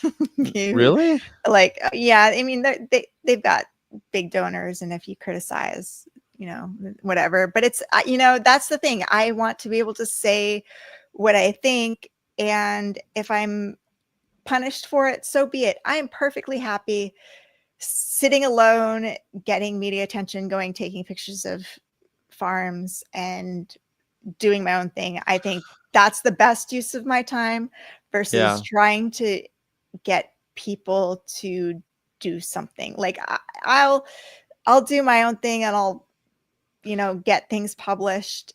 But isn't the whole point of getting things published to get people to do something, to take action to open their eyes? Isn't that the same thing? Yeah, I think getting things published in major media outlets reaches the right people. I think the problem with activism often is we try to get the people who don't hold any power to help join and do things. And I often wonder if that's a waste of time. Especially wasting energy on people who are not already motivated to do stuff. And I think, the great thing about the media attention that I've gotten is very good activists who are doing really important work have reached out to me and are like, I want to figure out how to amplify this some more. And will you join on this project? That like it's caused collaboration between the people who are already very effective activists who are like reaching out to me and like, yeah, let's do this more. I think I look at like 80-20 principle, the Pareto effect, like 80% of our outcomes come from 20% of our effort. And I think we waste too much time trying to inspire people who aren't going to be effective activists anyway. Like the effective activists are going to see other like A game people, and we're going to join together and do stuff. And I kind of like, I wanted to be that to bring in more people and, find how can you find the like those A game activists who aren't engaged, but really the ones who are the really top level people are already engaged and already doing great stuff. And I think the major media attention just gets those people to realize that, yeah, I'm one of you guys, and like, let's all work together and do this. So I'm less enthusiastic about getting, but I don't know, maybe I'm wrong, about getting the people who aren't already doing really good stuff engaged. But so people who are at their A game, isn't part of their being at their A game inspiring others to get involved? Isn't that what makes them on their A game? Isn't that what makes them an effective activist? I don't know. What could I be doing to get more people inspired to be involved that I'm not already doing? What can you do? I don't know. I mean, there's another question we all ask ourselves. I ask myself that every day. I wonder how, if I go to I don't know, like I went to a protest on Sunday about government stuff, and I met 5 vegans, and I'm like, well, I can't wait to go back, not next Sunday because we'll be in New York, but the Sunday after that, because I want to be like, okay, guys, let's do some animal stuff. All right. Like, how can I activate you? Because most of the vegans that I know in my area, they're not citizens, and they're very afraid of doing any kind of activism. And so I hooked up some people with with the vegan hacktivists and stuff like that. I'll try to get them into places where they can go. I'm pretty good at that. When I meet people, I'm like, well, here's what you can do for the movement. And I think I'm pretty good at that. And but now I'm noticing that there's people are active all of a sudden. And it's been a long time since I've seen people in the streets, and they have some kind of energy that they want to put behind stuff. Now, I find it very worrisome that this campaign, the Crumble, needs to improve animal welfare standards. It troubles me because it's like, this is far dumber than the Disney thing to me. Like the Disney thing, I'm really trying to get the lowest common denominator because I thought people cared about this stuff. But Crumble Cookies is a rapidly expanding cookie chain, okay? And the Humane League is arguing that they're keeping hens in cages, and they're using battery cages. But the criticism is for lagging behind competitors like Krispy Kreme and Dairy Queen. And I think, like, the fact that they mentioned that, okay, well, we got Krispy Kreme to do it and we got Dairy Queen to do it. Now we need you to do it. But it's just like, I don't believe that Dairy Queen and Krispy Kreme are using cage-free eggs. I think it's BS. I don't believe it. Well, that would Because be a scandal if you could break that, or else now you've just gotten us. You're liable for slander. We're gonna be sued by Krispy Kreme because I don't believe it. Yeah, so we got to prove that. You can't just say they're I can say not that I don't using believe. I'm not cage-free. saying they're not. I'm saying that I Okay. don't believe that they aren't. I'm not saying they're not. They might be, they might not be. I just don't believe it. And partly it's because of companies like Swanson's and these others who said they're no longer going to sell caged animals. Remember when Swanson said that they're not going to have any caged animals by 2022. And guess what? 2022 came and went, and they didn't keep up their side of the bargain. And now, but they were able to shut up the activists. The activists went away. It seems like such a weird ask. Please stop caging animals. Like, yeah, I don't know. Lateral Alice says, have you tried reaching out to the non-vegan community? Yes, like we primarily target non-vegans with our work, with our honor, mostly veterinarians, which veterinary, it's a tough group, veterinarians, because they're very focused on their own things, their day-to-day lives, running their practices, so they don't have a lot of free time. But yeah, I'm not an extrovert. I'm not a gregarious person. I think because I like to I feel most effective when I'm like alone in silence, writing and thinking about what I want to create. Mm-hmm. I'm not the best at like motivating people to join a cause. So I think you're motivational. I think you motivate me because you've got this vision of kind of marketing the movement towards people who might be primed to actually, since they already care about animals, they might be primed to action. Mm-hmm. I mean, that to me that's visionary. I think that in that respect, you're quite the visionary. So, I mean, I think that's motivational. The fact that you're kind of coming at it from these other angles that most activists that I meet, well, they don't even consider those things, Yeah. But I think you can think it's motivational, but like, what does it actually look like? What are the results of that? And the results of that is we've gotten a ton of press. Like, we're way more effective in that area than the vast majority of animal rights groups. Yeah. But that's primarily due to my grind. Mm-hmm. I feel like things will come to us, that the right things that match who I am and my personality. I'm looking for that person, that veterinarian who is that gregarious, outgoing person who will bring in more veterinarians. I think, that's something I'll put out into the universe. I'm looking for who is that person who wants to build the veterinary community, because I realize that that's not my strong point. But I feel like there's maybe some vet out there who is very extroverted and wants to bring people together and organize events and do that. And I think that's really important. And I'm down to just support that veterinarian who wants to do that. But until then, I am going to continue doing what I love doing, which is creating content and press and getting the right message into the media. I'm not going to waste my time to try to motivate the wrong people, because I think that's a waste of effort. But is the wrong people,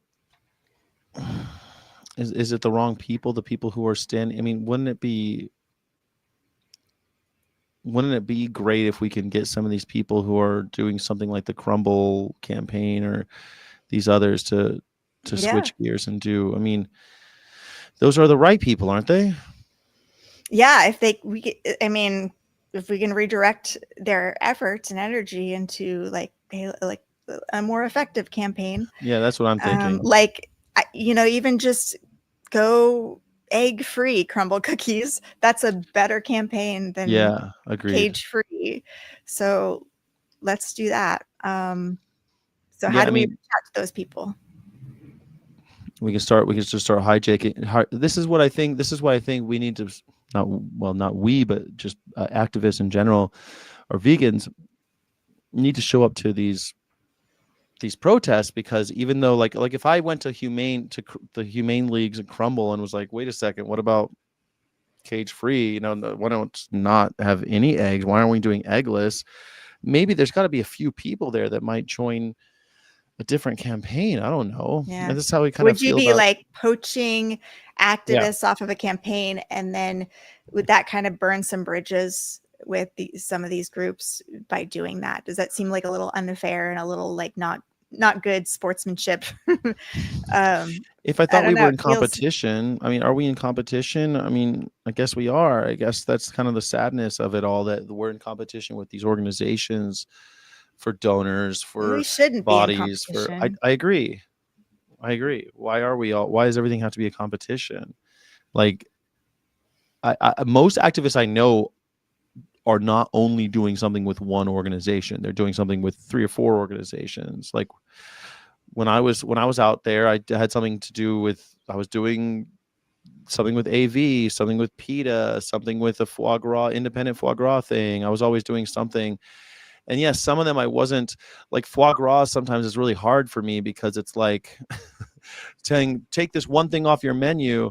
And it's like so much pushback and so much anger, and people are just threatening you over this one thing. And you're like, foie gras gets you this upset? Is this worth it? People are going to jail trying to get foie gras off the menu.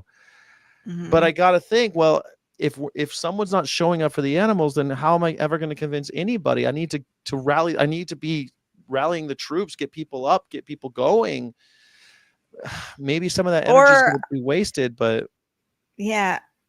Are you, unless that's something you like to do and you're doing it anyway, but if you're doing it for the hopes of like, this will have some result in the future, I don't know. I feel like it's a waste of time. I mean, if we get foie gras off because the one I'm thinking about, I'm not allowed to mention their name because everyone had to sign stuff that we wouldn't talk about them anymore. But they did in Little Rock, they did acquiesce. They said, yes, we're going to take it off the menu. Oh, it okay. worked. It worked. Nice. But And you're not allowed to talk about them anymore. It's like, don't they want to advertise that they're now? I don't know. Maybe you'd think that they would, right? No, but they just got rid of the loud protesters, basically. You know, it was great. Karina says, I'm going to be honest, guys, I was doing a full demo protest day on Saturday and went to the Humane League with the cage-free demo. It was a little cringe, but I got to talk to some vegans. Why was it cringe? I'd love to know. Why do you think it was cringe? She said, I know when she came back, she said that it was a little bit too welfarist, she said. Karina, literally. Yeah. Is it like these whole cage-free campaigns? Meat eaters should be going. We having vegans do that. Like, just like the people who criticize me for our criticisms of gas chambers, saying, well, you have to list a better method. It's like, no, I just have to say what's wrong with the main system because I'm a vegan and I think it should be shut down. Yeah. You as a meat eater should be the one telling me, no, there's better methods and this is how we're going to change it. And you should be advocating for that if you continue to want to eat meat. And we can have that argument. But I'm saying, no, this is the most humane way, they say, and it's awful. So why are we still producing protein from animals? This is crazy. Yeah, I mean, I think that's the other thing, the reason why I love Our Honor is because it's like, okay, this is what we're doing to pigs and gas chambers. Here's why people think it's okay or have traditionally thought it was okay. It obviously isn't, and we need to rethink animal protein production. Full stop. Yeah. Right? It's not about trying to make faster, better gas chambers. It's about let's rethink this altogether. Let's eliminate this. This is stupid what we're doing. Yeah. Sensi Vegano says Does giving a 1-star review to a restaurant that serves foie gras, I does it think help? that's a great idea. I think we should be doing more of that for sure. And, giving 1-star reviews to restaurants saying like, this place has shitty vegan options. Like, Yeah. why are they still serving veal or, anything? Mhm. Like, just jump on whatever. Or do you think it's weird that it's veal or foie gras? Oh no. Oh no. Damn it. I lost your I can still hear you though. Well, okay. I don't know. I can try to leave and then come back in and get my camera connected again. I don't know why it just, decides to not work. I'll I want to know what you think about foie gras and veal. Okay. Yeah. What do you think? Okay, so the question is, I guess, does it matter? I think about this a lot because foie gras and veal, horrible. Everyone agrees. Veals are baby cows, and foie gras is a force-fed duck, usually sometimes a goose. Now, why wouldn't I just protest at a McDonald's? Why aren't we just protesting at every McDonald's ever and just saying stop selling all animal products, stop selling beef, stop selling animals? Like, there's a McDonald's in every single town. And my McDonald's protest would be start selling board cow milk instead of regular cow milk in your Happy Meals. Like, I think that would be like a good targeted, like, let's make board cow milk more ubiquitous because people are getting the same thing. But don't you think people would, if we did that? So now think about it. Hold on, I can't look at you. Are you gonna pop off and pop back on? Yeah, it'll just take a second though. Okay, just give me. I'll do that right now. I can take a second. All right. What do you guys think? Board cow milk. I think board cow is an interesting thing because it's the same thing as dairy milk, but it's made out of first milk alternative to Do It All. It is a milk alternative that is milk. It's just precision fermentation. It's packed with sustainable milk protein and rich in calcium and vitamin D. It's perfect for cooking, baking, and coffee making. That's why we call it the first milk alternative to Do It All. There we go. Your coffee, tea, your cereal, all that stuff. Shop vanilla, shop chocolate. Okay, shop original. No lactose, gluten, or cholesterol. How do they do it? How is it possible? What's it made out of? $3 off any pork. Oh, look, they got a coupon here. Okay, I love it. My whole family loves board cow. Wow, I had the high hopes given the environmental benefits compared to industrial dairy. Loved it at first taste. Have never been able to learn to love any of the milk alternatives in my coffee, so this was a revelation. Here I am going to quit coffee. I'm quitting coffee, everybody. I'm sorry. I don't think I can drink coffee anymore. I can't afford it with the tariffs. The tariffs have got me quitting coffee. Create a cow. Oh, look at it. You can create a cow, the board cow. Oh, very cool. And you can even give them outfits, nice accessories. Okay, great. We got different cow stuff going on here. Now, board cow is somehow doing it with precision fermentation of yeast particles, right?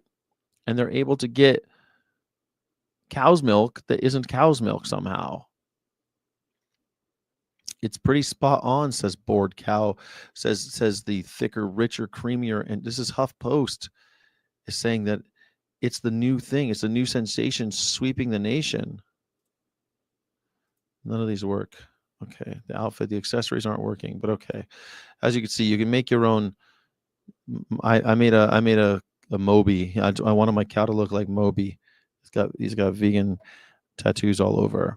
Yeah. Sky, you're a nice guy. You need more viewers, man. Hey, man. I'm always trying to get more viewers. How do I do that, Johnny Vegan Seed? It seems that compartmentalized thinking that's fairly typical in people. I know I did it too, although before I joined all the dots. Yes. Well, we do that with insulin using recombinant cells. Antonia, isn't it, don't they do insulin on E. coli? Isn't it actually, don't they make insulin on E. coli? So they could do it precision fermentation with cow's milk They can make cow's milk without the cow.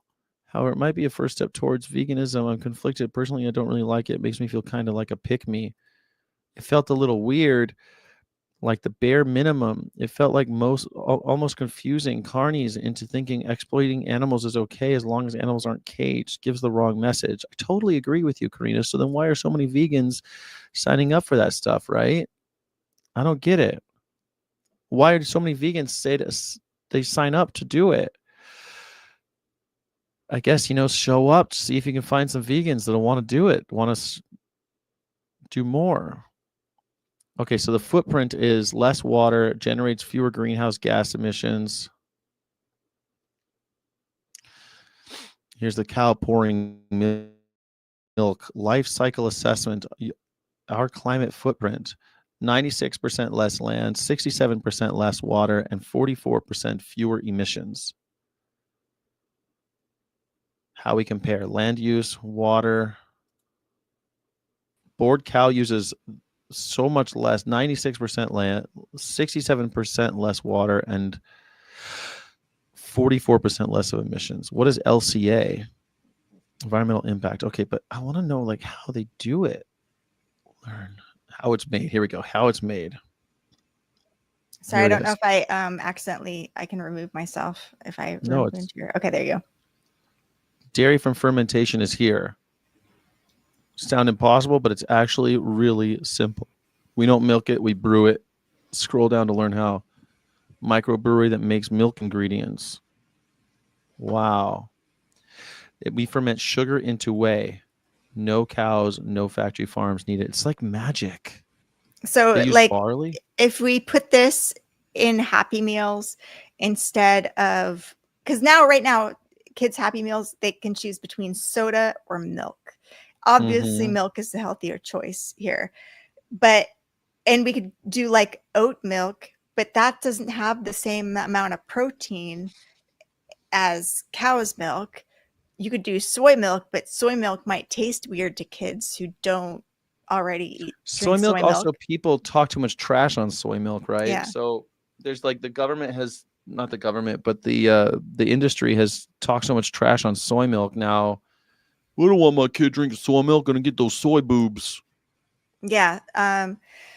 But bored cow milk, it's like literally the same. It tastes the same as milk. It's the same nutrient profile, and it's made without cows. Like that's the alternative. Like that's what the kids should be drinking. This is what the kids should be drinking in schools.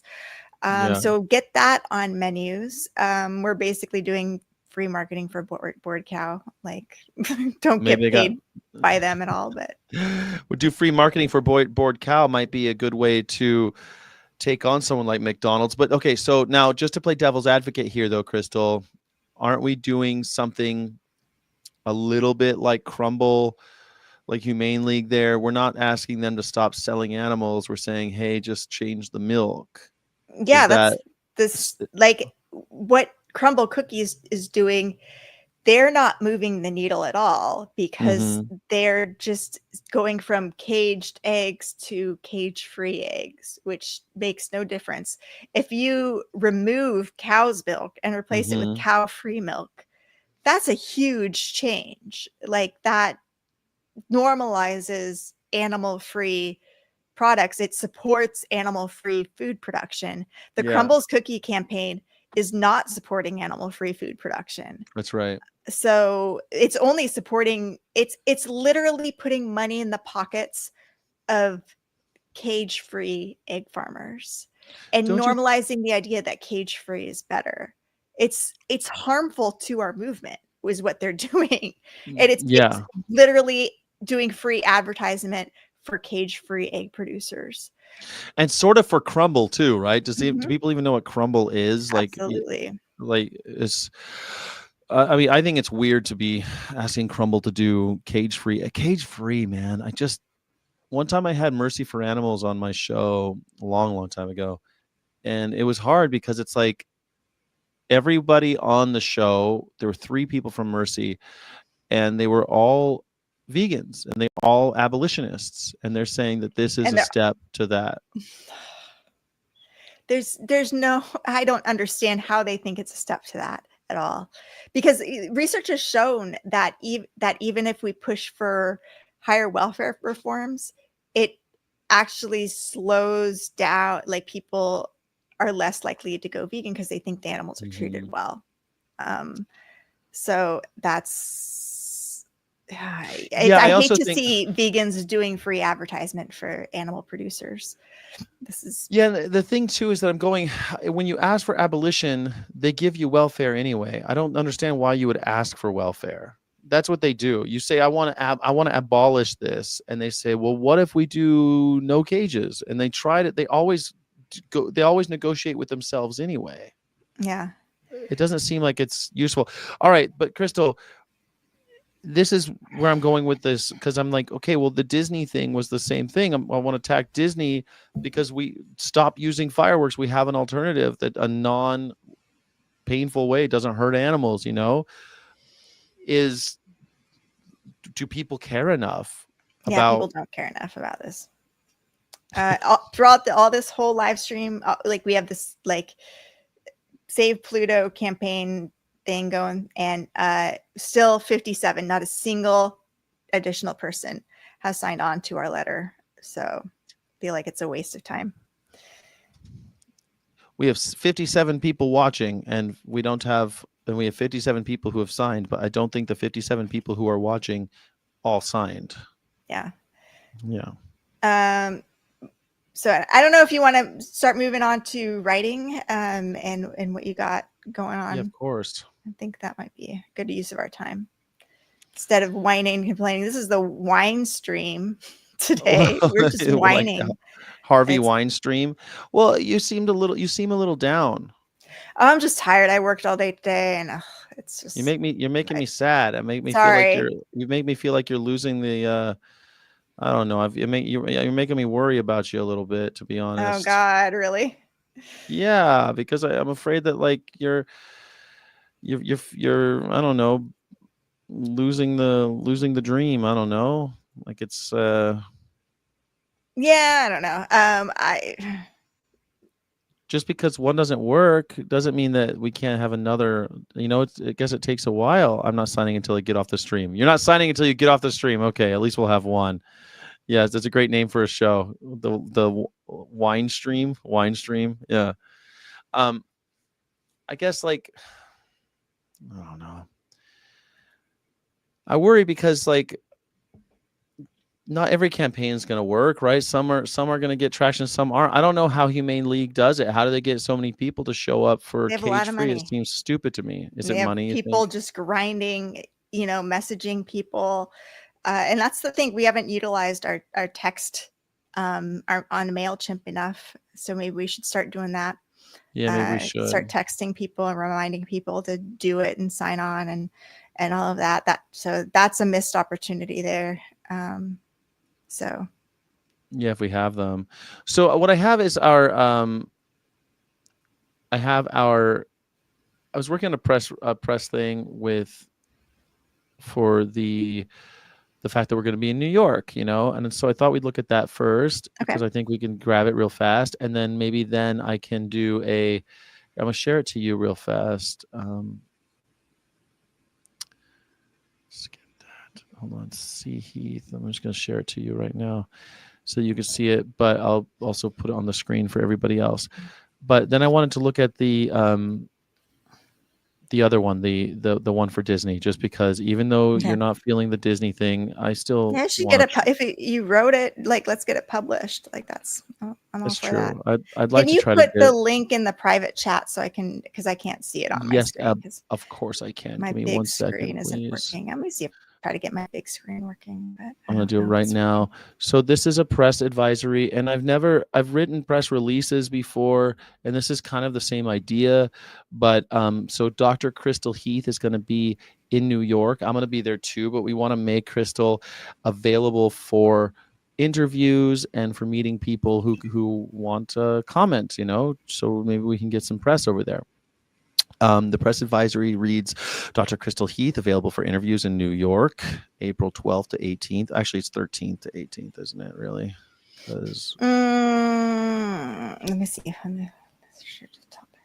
13th to 17th?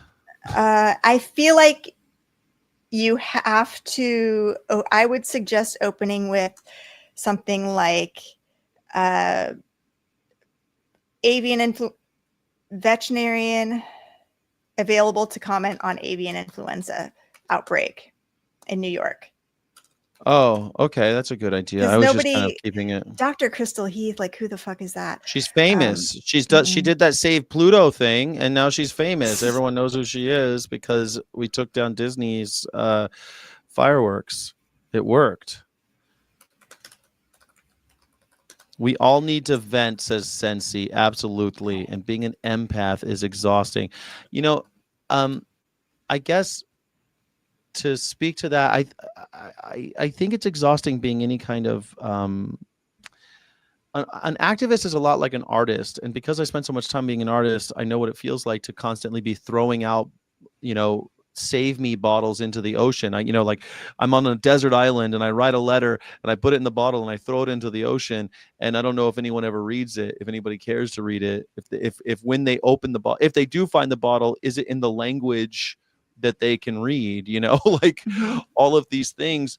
And I feel like that's activism too, where it's constantly like just throwing as much as you can, as many message in the bottle as you can.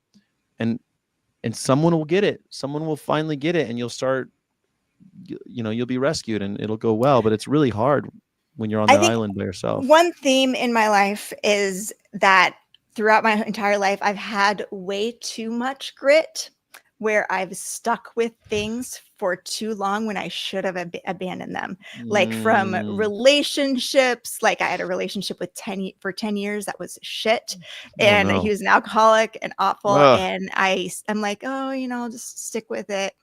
Next one was 4 years, also like shit. But I'm learning, cut it off at 4 years instead of like wasting 10 years of your life. And gradually I've learned, having jobs that were bad or, and you're thinking, I'm trying to make it better. I'm trying to make it work. Now I've learned throughout my life, have less grit and just follow your passion. And if something isn't working out, like do what you love, try something new. Like do what you want to be doing. And if you're like spending your time being like, I don't want to be here, this isn't fun for me anymore. Don't do it. Yeah. Don't do it. Just like leave and start something new. Find whatever you're passionate about. And that's if I feel like this is a grind, I'm not. That's not a good use of energy. That's why I think limited energy in your life. Yeah.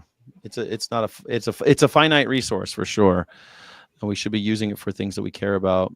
But that's the thing with animal rights. It's like I do care about these things, but then we're talking about tactics, and it's really hard to know when something's going to work, if something's going to work, how well it's going to work. It's just like I don't know. It's just like with the fireworks thing. We had all those people say they cared about fireworks, and all of a sudden it's like, come on now, like we're how many posts have we done about fireworks and no one has shared it, no one has used our hashtag. It's people aren't into it. So if you're down to, if you want to do the fire, if you're passionate about it, like go for it and do it. But I don't know, it's not really doing it for me. It's not something I'm excited about right now. Well, I only got excited about it because you were excited about it. Oh, okay. Well, let me relieve you of that. Well, it's true. I like because you were like all these vet. The reason why I got excited was because you're like all these vets care about fireworks, and I'm like, okay, awesome. Let's do something big then. Yeah, and I feel like every like fireworks season when it flares up again, we can like put the thing out there. Join the I think that the campaign that did really well was just join the veterinarians against fireworks, and people signed on to that. But that's like so low. It's like they don't have to do we anything. We can get right? this list. We can maybe reach out to these people, and we could send them like, hey, will you send this to your city council member? Or here's you send this draft of this ordinance to your city council member or whatever. Yeah, I was starting to work on the little letter to council and letter to the editor for the fireworks, and it's it's fine, but it's just like I don't think they'll send it. That can't even get them to use a hashtag. How are they going to send something? It's there. It'll be on our website if the toolkit's or a good resource. made. Yeah, you're right. You're right. fine, but I'm not going to push wet noodles up hills anymore. And I'm not going to waste my energy on things I'm not into. Well, I got it. I'm ride or die. I'm good for whatever. So I'm a little bit, I'm not disenchanted. It just kind of bums me out because I feel like we had a decent idea and I don't know. It just kind of sucks. All right. So, but let's look at this thing. We're going to get you an interview in New York. So available for interviews about avian influenza outbreak, Brooklyn. Wet markets, New York wet markets. I wouldn't use the term wet market because that is activist language, and not, we're legitimate people. A recognized live who slaughter I would markets? see a California-based. Why are we saying California-based veterinarian? That's going to make us seem because we're visiting. We're exotic. Like no, we're not always in New York. York. That's, I don't know. Okay. And who has been you don't just want to say, tell them, oh, you're an Ashley, like show them whose work has been featured. It's here. It's here. Dr. Heath Okay, has been featured in outlets. And I would link to it. Well, I can do the links here. I'm going to cut this and put it up there. But the links will, right now, we're just drafting. And then we haven't gone that far. Like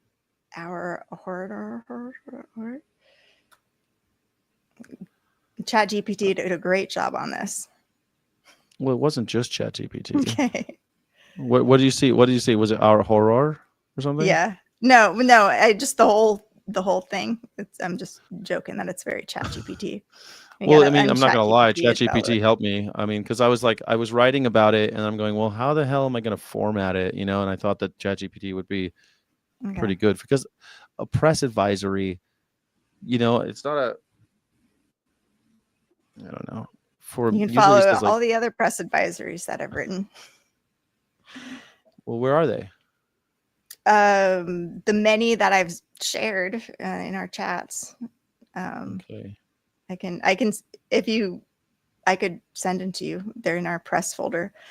Oh, I can go look for it. But I mean, do you want me to scrap this? You don't like this, or no? This is a good start, and let's just like shop this a little bit. Get the links to these, going. And is it available for op-eds, panels? I would just say available for interviews.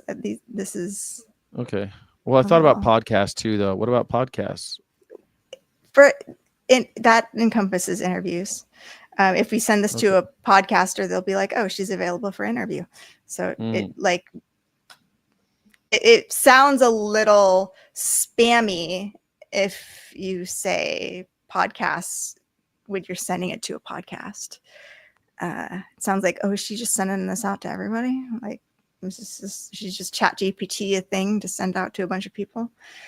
And the food system. I don't know if we need to say this. What about you're not going to put the? Oh, I like the Cornell and the. Yeah, I wouldn't put that. Oh. Because it's like, then they're going to ask, I don't know. It just opens a can of worms. Like, well, because I thought that might be newsworthy because you're going to be speaking at the. It's not newsworthy. It's not newsworthy. Well, it's sort of newsworthy. You're going to doing these talks. That might be something that they want to say. Hey, there's going to be a talk. Go check it out or something. Nah, it's not. They're not like open to the public big things. This is just like, so. It's kind of fancy. Cornell. Let's see. Let's no. Yeah. Okay, we'll start with openings. One of my previous press advisories. So I mean, we don't need this either then. We say New York City 13th to this 18th. If we're not going to say. Well, we're not going to be in New York City the 18th. We'll be in Cornell the 16th. We'll be in Ithaca the 16th to the 18th. Okay. 16th to the 18th. see here.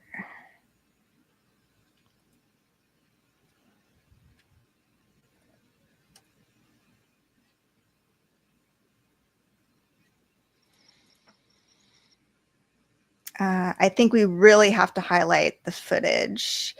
Well,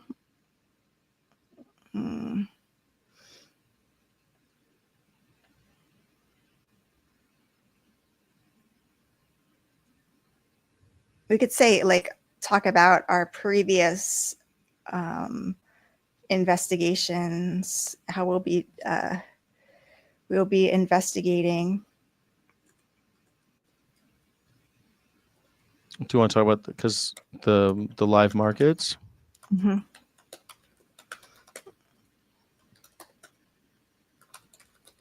The markets with the influenza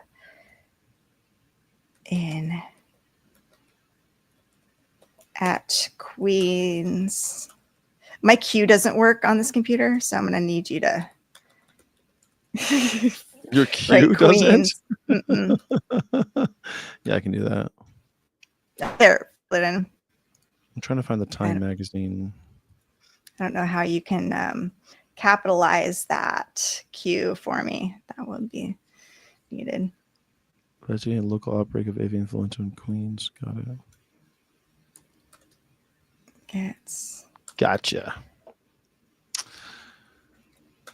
Heath's previous investigations in the Central Valley of California garnered significant media attention, including a video by Business Insider.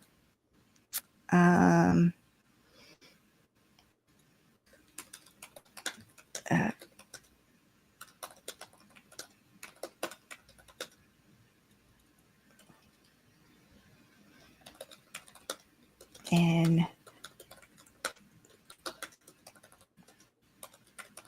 including major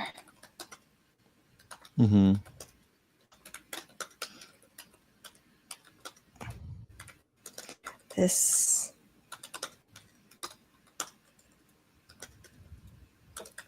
included, and I've already been featured in some New York media too. We could link to that. We have the New York Times. Well, local New York newspapers too recently. Which one should I put in there? I can, let me find out. Maybe we should put Vox instead of Business. Well, I guess I do Vox and then Business Insider.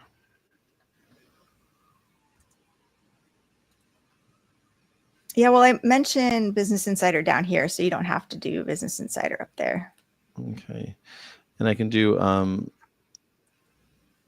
we can link to the website. I'm sorry, to their YouTube video about us, about you, with you. Yeah. And, perfect. Cool. I can find that.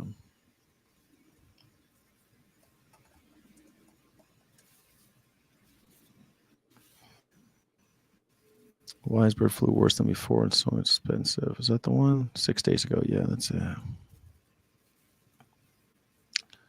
Okay, I can do that. I think here, put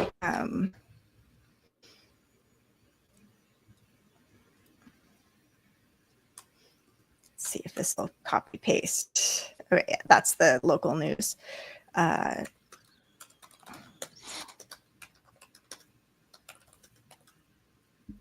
At the Queen's QNS.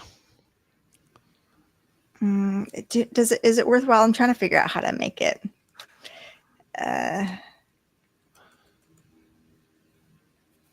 We'll be investigating out. Dr. Heath has been. What are you thinking? I don't know. Maybe I'll just link to this here. And they'll see.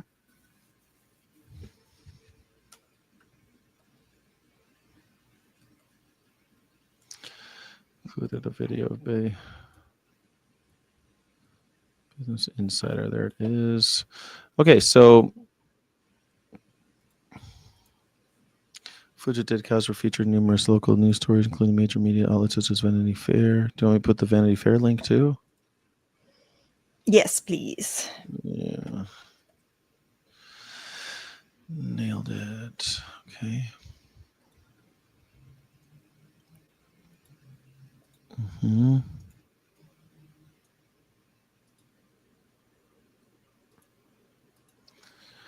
So it's already getting to be longer than a page. They're only supposed to be a page long, right? Yeah. And we got lots of good, juicy information. Most people don't have the information that we have. We could say the most recent outbreak in Queens was on April 7th.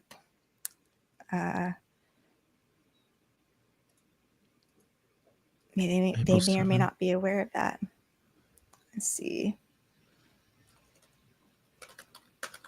Most recent outbreak in, this is where I can't spell Queens. Did you not try DeepSeek? I haven't tried DeepSeek yet, Paul. I just, I don't know. What I usually try to do is write as much as I can and kind of stream of consciousness, and then I try to hammer it into the form that I want. But I haven't used DeepSeek. Do you think Arial is the best font? And what is the best font size? I like Times, but Arial is, we're using Arial right now. Generally, people use Arial for online reading because it's sans serif. People don't like to read serif fonts online unless it's traditional stuff like Atlantic and the New Yorker both use Georgia fonts. Some of the traditional news you still use Georgia even online. I'm guessing. I don't know what Times uses Times New Roman, right?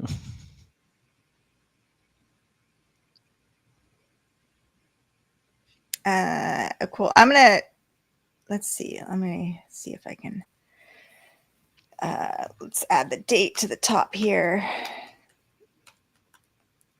7/25. I can send that.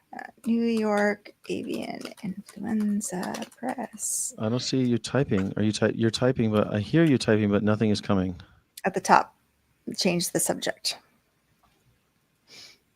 Oh, the title of the thing. Okay. And I'm sharing that to anyone with the link can access, because we don't gatekeep around here.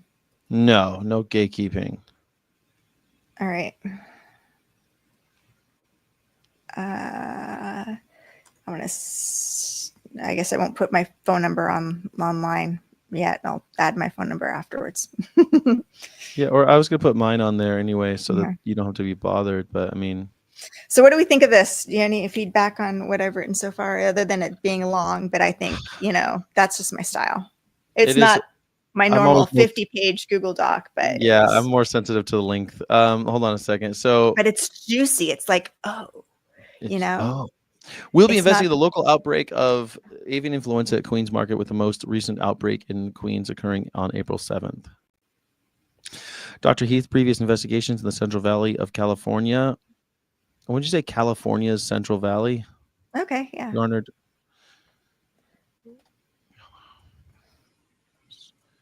Central Valley. Just because most of the time when I listen to news reports about Central Valley, it's California Central Valley, garnered significant attention, including a video produced by Business Insider. Video by Business Insider. Footage of dead cows were featured in numerous local stories, including major media outlets. I would say numerous local stories and major media outlets such as Vanity Fair. I'll just re-add this little. Oh, I guess footage of dead cows. Let me add the link to our press page. How about that right here? Sure, I'm on the press page right now. I'll do it. I'm already there.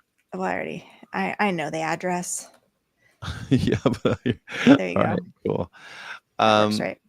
Yeah. Footage of dead cows were featured in numerous and major outlets. If I'm being a nitpicker, I want to make that an active sentence, but that's fine. Like I would say major media outlets such as Vanity Fair have featured footage of dead cows, as well as in numerous, like, I don't know, major media outlets and local news stories. Major media outlets like Vanity Fair and local news stories have featured footage of dead cows. And is it our footage? Her footage? Her footage? No? Footage of our, yeah, it should be our footage. Yeah. Because it doesn't. There you go. Our footage of dead cows were featured. Yeah, that's better.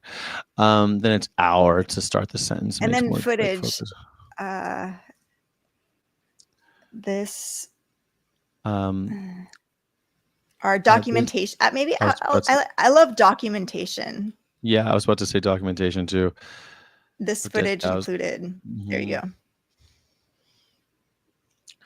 Dead cows piled up uncovered at Southern Cross Dairy, Vaca Linda Dairy, and Mendoza Farms. Accessible to scavenging animals pose a biosecurity risk. Emaciated cows and aborted fetuses across herds like Maya Dairy and Riverbend Dairy, raising urgent and animal welfare concerns, and public health red flags. This is consistent with what Anya Radebach of Western United Dairies posted on X, that dairy farmers get paid almost zero post-infection because there is less meat on the cow and she looks off. Wow. Okay. Photos and videos of symptomatic cows coughing and lying in muddy paddocks, many confirmed to be from H5N1 positive herds. To be from lying in muddy. Just take out the many. I would, or some confirmed. I don't know. No, that's fine. Poor workers. I don't know. It's fine. Not all of them were confirmed to be from H5N1 positive herds. So.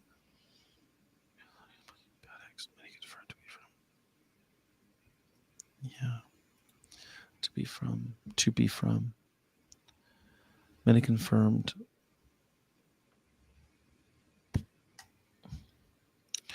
don't know how you'd read to be from is so like bleh. Poor worker protections during cleanup in Central Valley Eggs, which received over $10 million in USDA indemnity payments. Multiple workers were seen without masks or respirators, despite Cal OSHA guidance mandating respiratory protection and zoonotic outbreaks. An August 2024 Department of Homeland Security report reveals just how stable avian influenza is in the environment, saying HPAI viruses are relatively stable in duck feathers, maintaining infectivity for up to 160 days in experimental trials. That's fantastic. How should we end it? Like we're excited. Crystal has made herself available for, and is very excited to meet. Something like that. I don't know. I don't want to be like excited about like the death of pandemic, like influenza, but like we are sure to uncover some interesting. We are sure to document some interesting findings in New York, in Queens. We will. We expect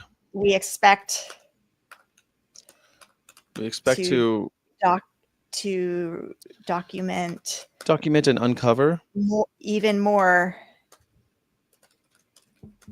interesting findings in Queens. Again, I can't with a Q. No problem. I don't know if you can.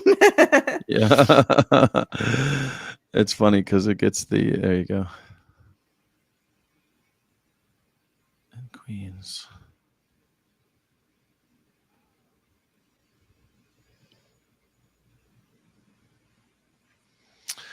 Could we say something like at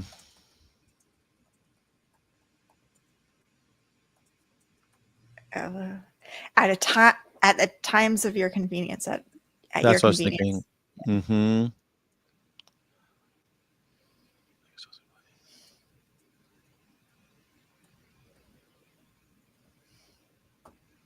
I think that's pretty good. Cool. That we're open to kind of work with you on time. I'm going to send this to somebody who's been working diligently on some New York press and see if this person wants to help us out. I'll be like, yeah, great. Do you know any other places we can send it besides that? Any places we can send it besides where? Well, it's besides your friend who's working diligently. Oh, damn it. Your camera's gone again. Oh, fuck. Really? Yeah. It's okay. So we do in our press spreadsheet, we have somebody compiling avian influenza stories and the journalists' emails who do those. So sending to those, searching for New York people. But let me just send this to this person. And if you want to work on collecting more New York media outlets, if this person, I want to see if this person will share with me their press list of New York. And if they won't, we can just start compiling our own, which we already pretty much have, but it's all in our media list, our media spreadsheet. I'm looking at it right now. Media list. Do we have it by city? No, it's like oh, it is. It's by state. Okay.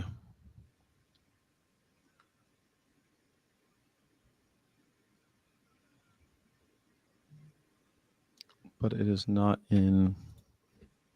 Okay, anyway, I'll look at that later.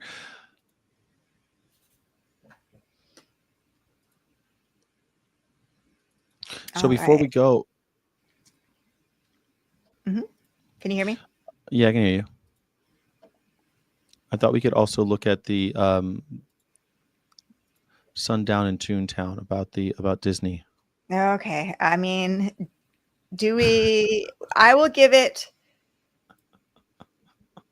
spend 10 minutes on it, max, because we've got other op-eds. I want to know, maybe let's save it for the end. How about that? Because that's your op-ed.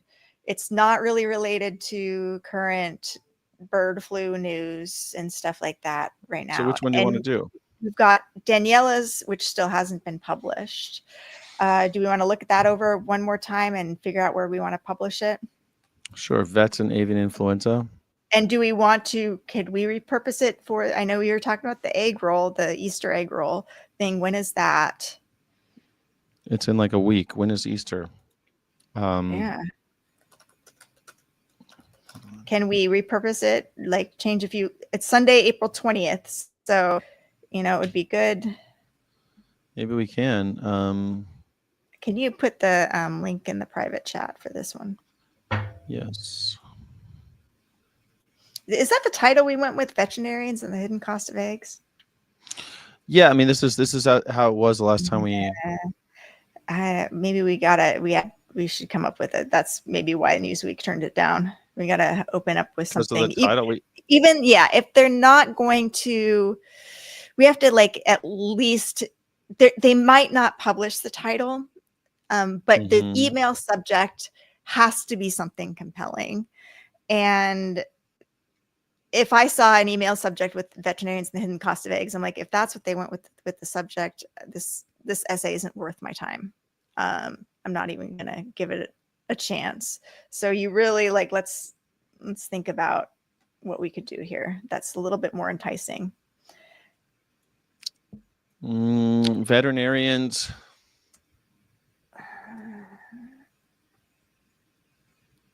What are you doing?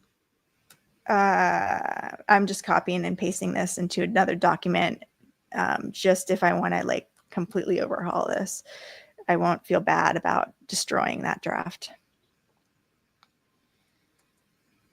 Well, let's do it. Let's see what the title is, and we can look at it, and then we can do the title at the end, so that we kind of have a fresh eye on it before we just go because sometimes the title comes last, right? Okay, so if you drive through Wasco, California, you'll encounter a strange sight: multiple 3-story buildings in the middle of nowhere. That this immense facility is Central Valley Eggs, where they exterminated more than 2 million birds last November in response to avian influenza. The workers were there. Notice when you drive up for a close look, they don't get many visitors out there. Yeah. We've all noticed skyrocketing egg prices and empty grocery store shelves, a result of the unprecedented outbreak. Half of the state's egg-laying flocks are dead. 756 cow herds are infected. When will we realize how our reliance on animal-based protein imperils our health and economy? Oh, and that's another reason I realized Newsweek probably wouldn't go with this, because we're specifically focusing on California egg farms. And like, we talk about,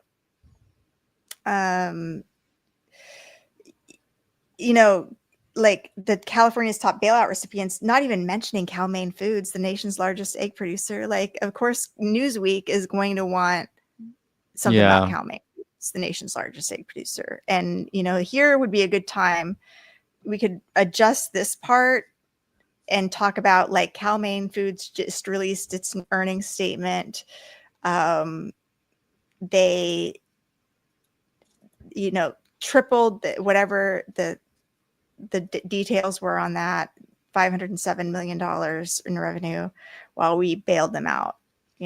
So that might be the way to go there to make it more topical and national newsy. Nope, are you there? Did I lose you? Yeah, no, I'm just thinking, because Cal-Maine. Because I remember that we were trying to get this in a California paper, and we gave up after. What, Mercury didn't take it, or somebody didn't take it? I think it was Mercury. Do we want to try doing California, or do we want to try more national papers for this? I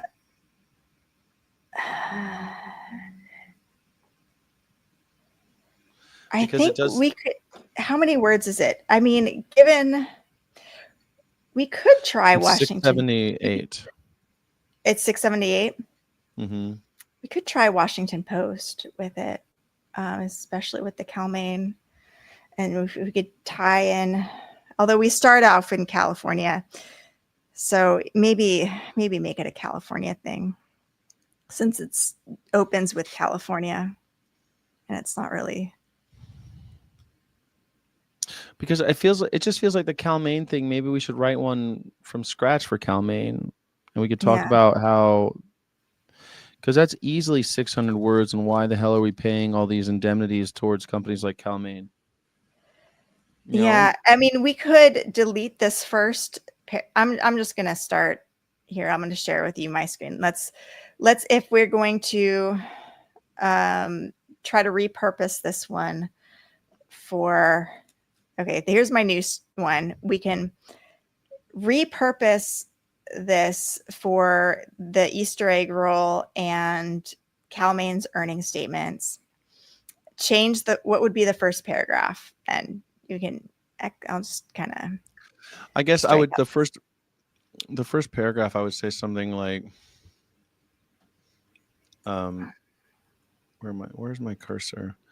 I would say something like, and the stock market's tanked, although now it's coming back up again. I could start with, like, one of my tweets that did pretty well was something like, "Why your 401ks tanked, Cal-Maine Foods, the nation's largest egg producer, is doing just fine." But you can you give me Can you give me editing? Oh, sure. Yeah, Cal-Maine's doing just fine while the stock market's going down. But I was thinking, if we're going to do about the egg roll, like the news in the paper about egg roll is that has been updated. Reload. The news about the egg roll is that they're selling it out, right? Like for the first time in its over 100-year history, the White House egg roll is selling. White House plans to use real eggs for the Easter egg roll despite a strain on supply and concern over prices. Here's an NBC News story. Yeah. They're selling corporate sponsorships too. And what the sponsorships are is $75K, between 75 and 100,000. 30,000 eggs. There'll be 30,000 eggs. It was between $275,000 and $200,000. $200,000. We'll buy. I don't know. We'll.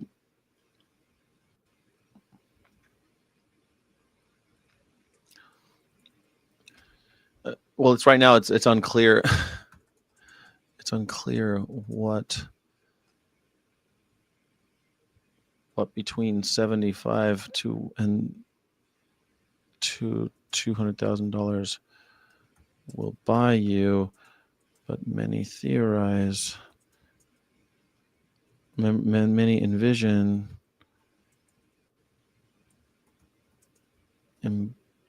Easter egg baskets.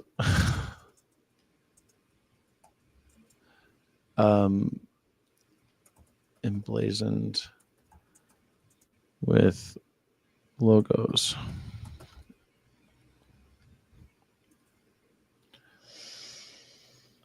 And then, because I think that like that corporate angle might work, because we're going, okay, well, that's the fuck, emblazoned. Like, it's the fact that they're letting corporate sponsorships can lead into, well, but it's already a corporate, the whole thing is a corporate sponsorship. It's the egg board, right? And they're using 30,000 eggs to, do you know what I mean? Are you, I can't see your face. Yeah, so it's no, I don't know. I'm listening and reading, and kind of, I'm trying to think of how this is going to come together. Is it White House is two separate words too.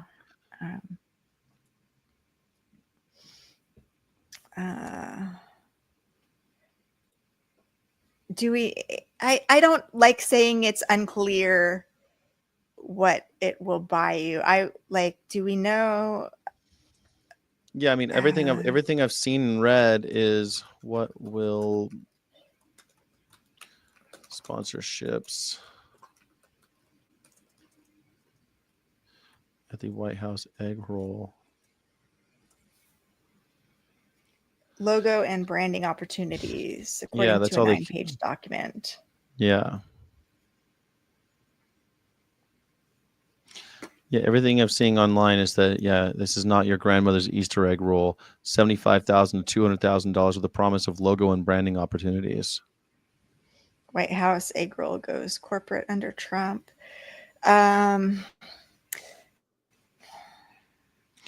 We could say we'll just say that then. What was it? Branding and what opportunities? Branding opportunities are for sale from $75,000 to $200,000.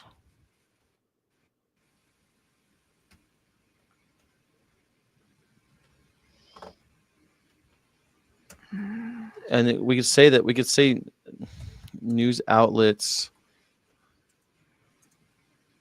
are running stories about how this is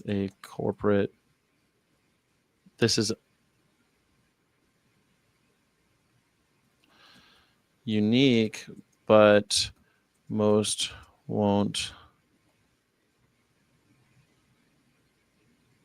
report that the egg roll itself is one big advertisement for corporations, for giant corporations who egg industry. I was thinking because I want to tie it to Cal Maine, right? So it's already it's an advertisement for like these mega corporations who are seeing record profits even in a financial downturn and in an egg crisis. Do you know what I mean? For companies who are seeing record profits during an economic downturn and the avian influenza crisis.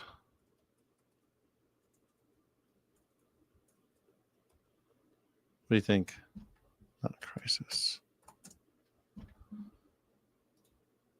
You still with me? Crystal? Am I alone?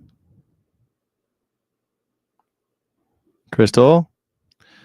Dang it. It looks like I'm alone again. Crystal, I lost you. What does the chat think? Someone here with me? Am I all alone? Am I all by myself? Never mind. This needs a capital T. I think we're alone now. Alone now. Doesn't seem to be any. What do you think? All right. So first time we have noticed skyrocketing egg prices and empty grocery store sales as a result of unprecedented outbreak. Half of California's egg-laying flocks.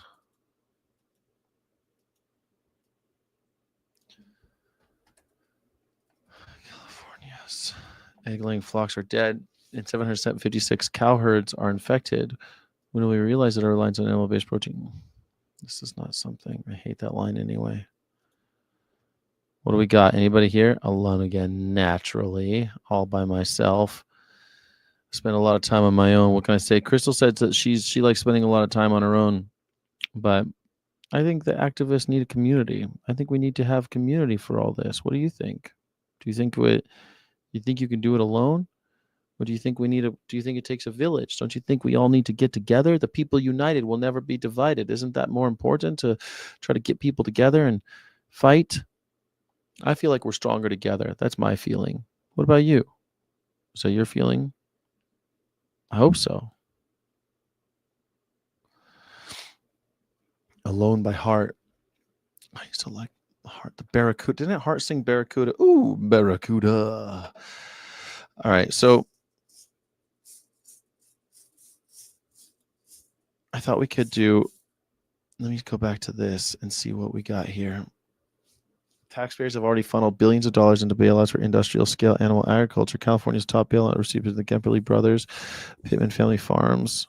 But we could say something about Cal Maine, right? Instead of California top bailouts.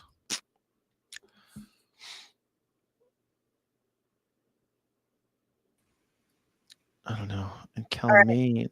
Okay, now I got my camera back. Oh, you're with me. You're back. This will just open too many windows at once and everything crashed. I think I should buy a new computer. Mm-hmm.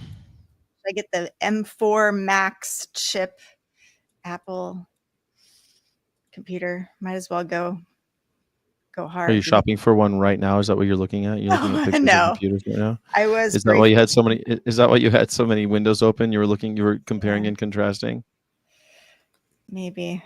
No, I had lots of news articles open and Chat GPT and yeah. All right, so let me try to find this thing that we're working on. It's in the private chat. Okay.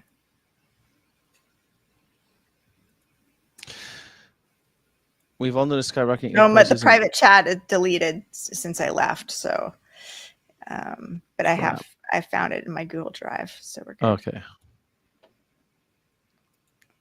Oh, I still have if you drive by. Oh, I see. For the first time in its 100-year history, the White House egg roll is selling corporate sponsorships.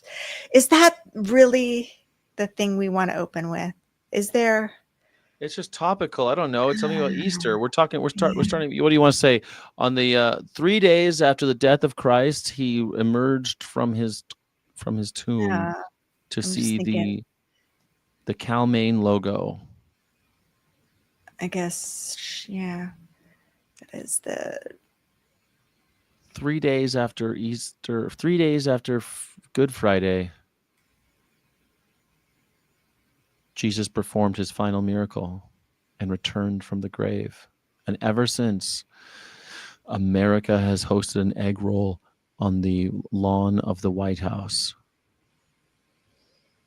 No?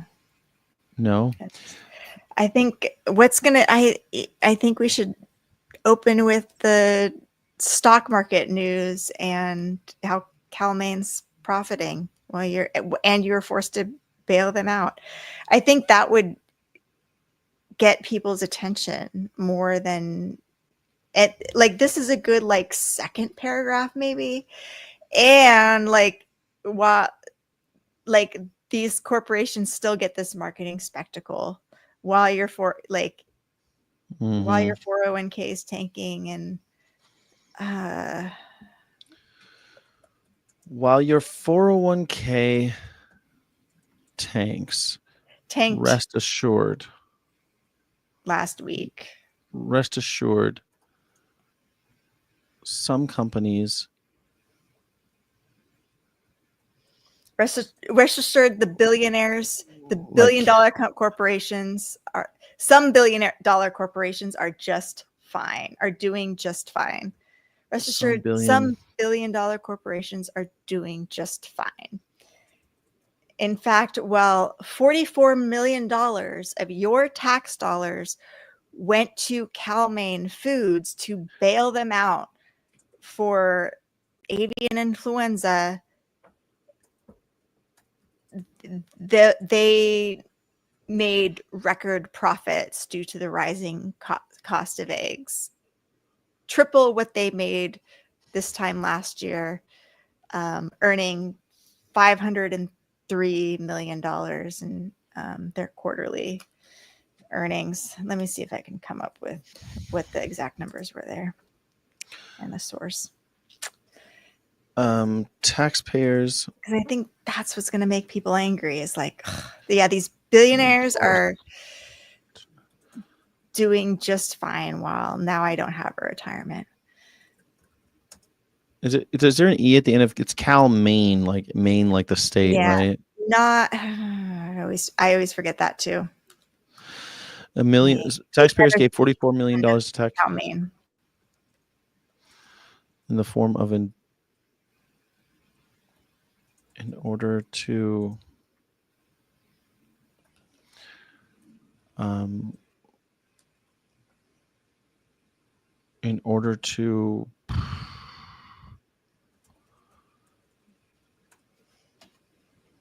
shore up, in order to 509 million quarterly profits of $509 million, more than 3 times what it made a year ago. Even though they just reported, how much? Say it again. 509. $509 million, more than 3 times what they made a year ago. In earnings.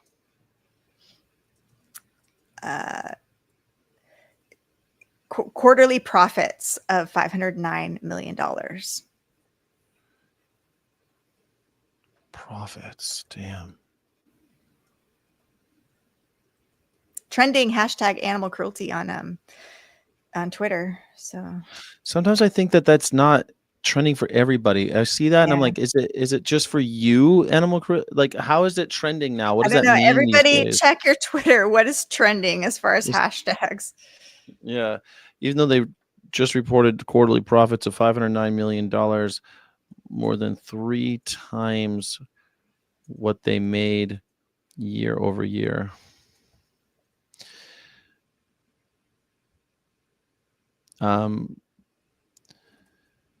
The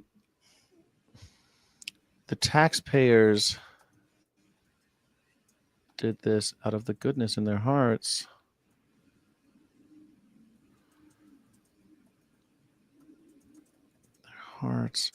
In order to shore up in order to what's the word? In order to compensate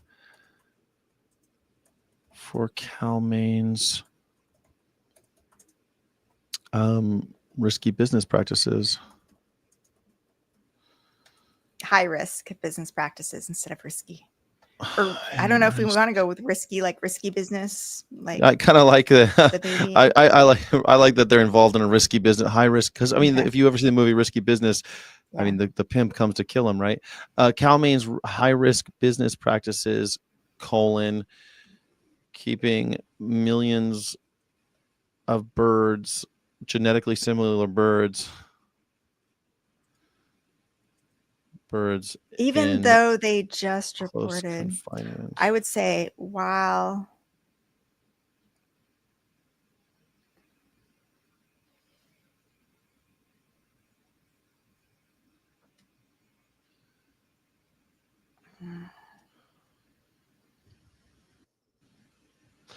Taxpayers gave 40, and they just reported, they just reported, and despite having but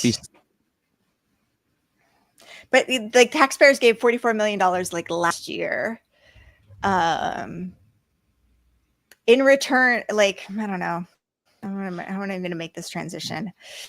And taxpayers gave $44 million to Cal-Maine, and they just reported quarterly profits of $509 million.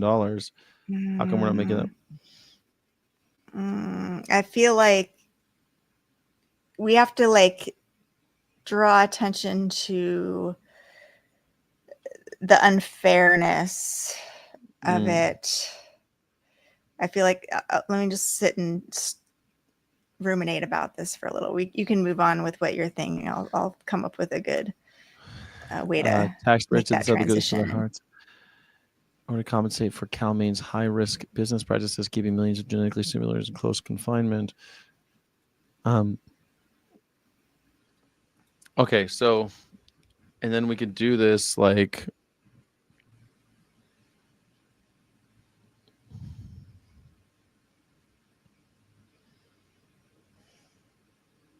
damn it, did we delete the whole thing about the skyrocketing egg prices and everything? Oh, here it is right here. I would...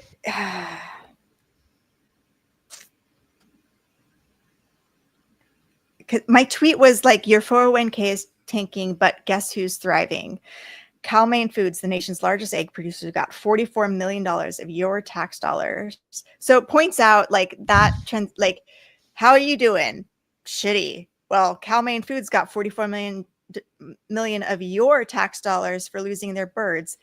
They're also raking in record profits. Like, I think that they're ending that sentence and they're also raking in record profits is like a good, how, like, I think maybe that's what I mean. Just do like right here and question.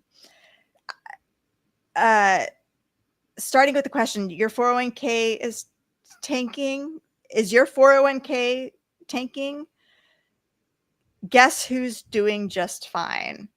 Cal-Maine Foods, the nation's largest egg producer, got $44 million of your tax dollars after losing their birds.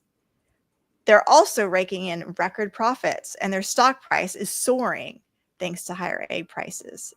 They just reported quarterly profits of $509 million, 3 times what they made a year ago. Don't you think we deserve a cut of that or something like that? How does that sound? Yeah, I mean, that was a lot. I'm trying to keep up. Okay, my computer's... Are you out again? It's being very, it's fine. It's being very slow. I can dictate to you though, if you want. Okay. So is your 401k tanking? Guess who's doing just fine? And it's thanks to generous people like you. Taxpayers gave $44 million to Cal-Maine, and they just reported. Maybe like just ask, what do you think about starting with, how's your 401k looking these days? Or how's your 401k doing? Guess who's doing just fine? I think that might be interesting to people, like who's profiting during all of this. Cal-Maine Foods, the nation's largest egg producer, got $44 million of your tax dollars after losing birds to avian influenza. Does that make how about we sense? just, it does. I want to keep the whole like, guess who's doing just fine thanks to generous people like you. Because they're not, people aren't being generous. Their money is being thanks taken to from people like them. you. They're not even aware. I was just Yeah. thanks to you. Guess who's, I don't know. I don't think it adds anything. Because I want it to would be just you end and it not with, just taxpayers, because taxpayers seems like, okay. you know what I mean? Like if I could say it's you who's paying for it and not just like your money, you know what I mean? And what do you think about starting with like a contract? How is your 401k doing? Yeah, I like it. Yeah. Like I like stuff like 401k got you down. You know, I like that type of stuff too, you know. Stuff that's a little bit like 401k, feel like you just got reamed. I don't know. What do people think about the thanks to you? I just don't, I feel like it adds too much length and A company that will never fail. I like that. A company that will never fail. They keep pulling you back in. I mean, we can get rid of it. You gave $44 million. We gave $44 million to Cal-Maine Foods instead of taxpayers. We just say we. Yeah, we gave. Be better. Yeah. In publicly subsidized bailouts.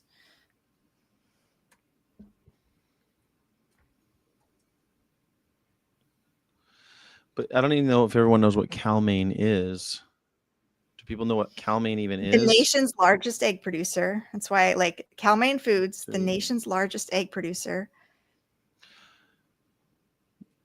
We gave $44 million in publicly subsidized funds. Is that what you said? Funds to Cal-Maine Foods? Subsidized indemnity payments. But subsidized bailouts, we could say, although. Yeah, I like that, bailouts. When journalists told me they can't say bailouts, which I don't know why that is. I wonder if we can say it in an op-ed. Largest egg producer, Cal-Maine Foods.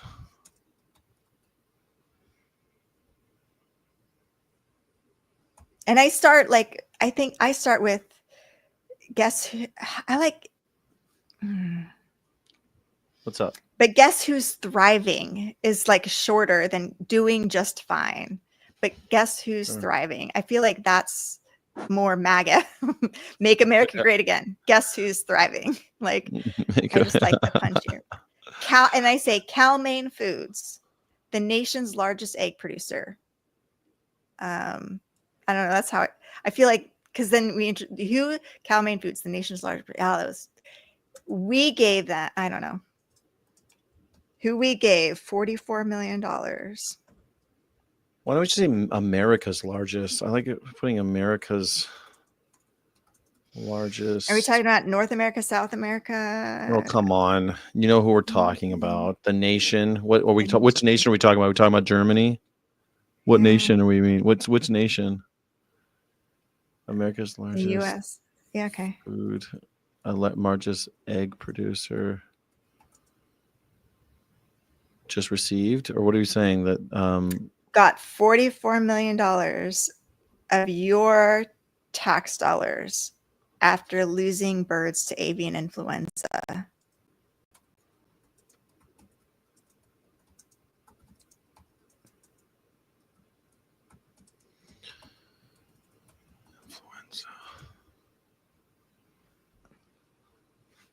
Publicly subsidized bailouts.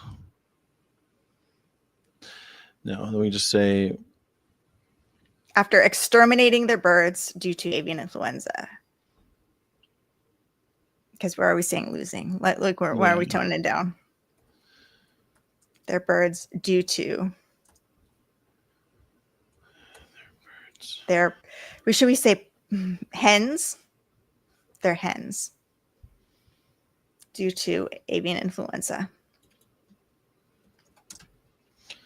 Avian influenza.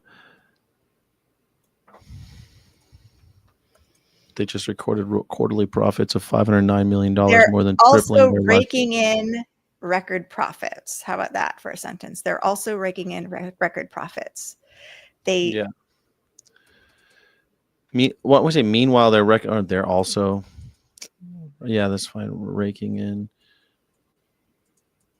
record profits.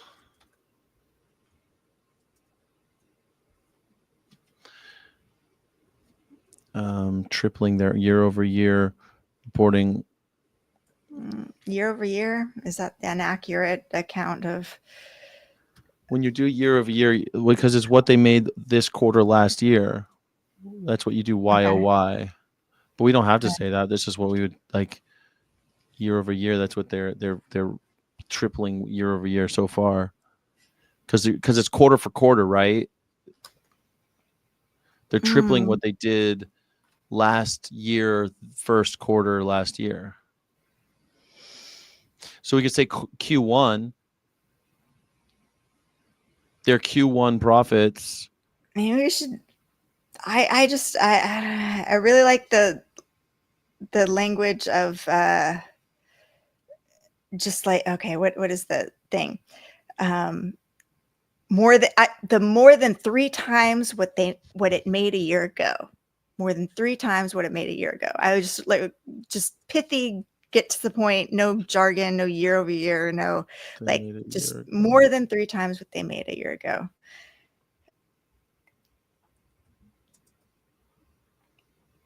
Like this.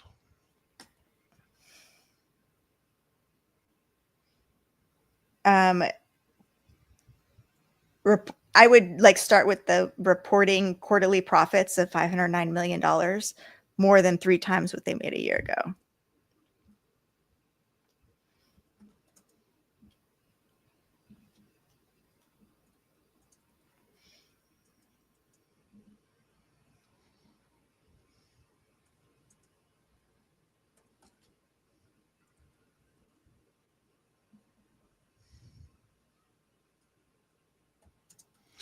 Reporting quarterly profits of $509 million, more than 3 times what they made a year ago.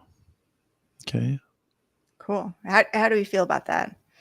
I feel like it's taxpayers pithy, did this. Yeah. to the point.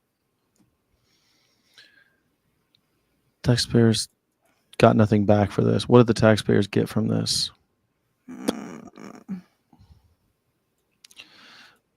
But it doesn't end there. We keep on giving to the industry. And next, and then the free marketing spectacle of the Easter egg roll. I like this. Nerds Like Us in the chat says, while the market tanks, they float away on a golden raft courtesy of the taxpayers. That'd be like a good ending. We can send that. We can make that as like an end. Be a good closing sentence. Yeah, I like it. I like the ending. But a golden life raft, I just float away on a golden parachute. But it would.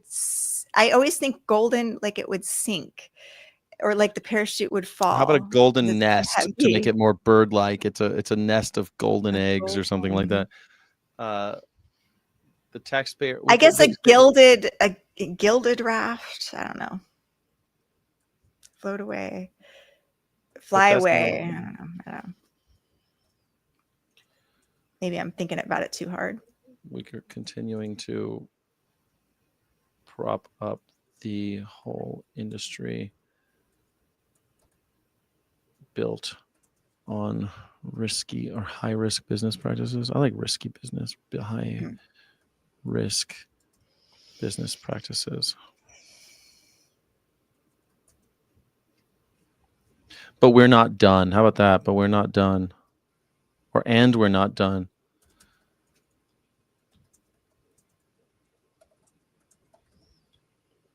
We're going to prop the whole industry built on high risk business practices. We are if you're going to transition to the Easter egg roll, it's the corporate oligarchs, the government, but the corporate oligarch. But this something about corporate oligarchs. Something about it. I want to make it like the government, the corporations, not we, because we the people are rebelling against them. So I don't want to, that's okay. And the corporate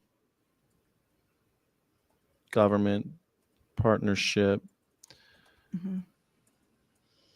alliance alliance maybe isn't done with us.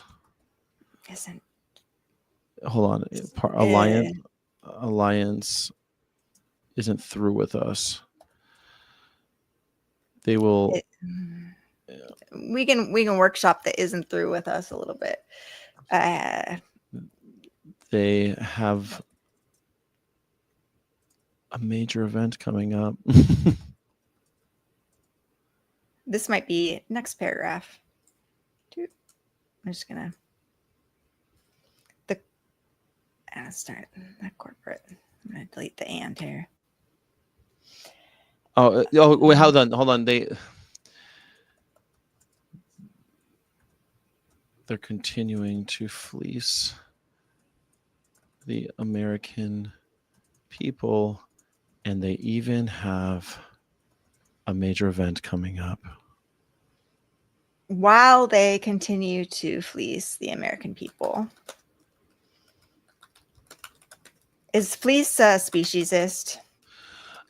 A little bit. I mean, I guess fleecing, it means to steal from. I like that it's from the. I like that it's fleecing because I love that it puts the act of harvesting, if you want to say, fleecing is really pejorative. Like, to say that people are fleecing animals, it's just like, it's stealing. Fleecing is stealing. And I love the fact that we use fleecing. When you fleece a human, it's stealing. And when you fleece an animal, it's stealing. I always like to use fleecing. Okay. Because it's not speciesist if it is like, it really is pejorative. You're not supposed to fleece. Slaughter isn't speciesist necessarily. Right, either. exactly. Yeah. Slaughter isn't speciesist either, right? If you slaughtered human, exactly. Yeah.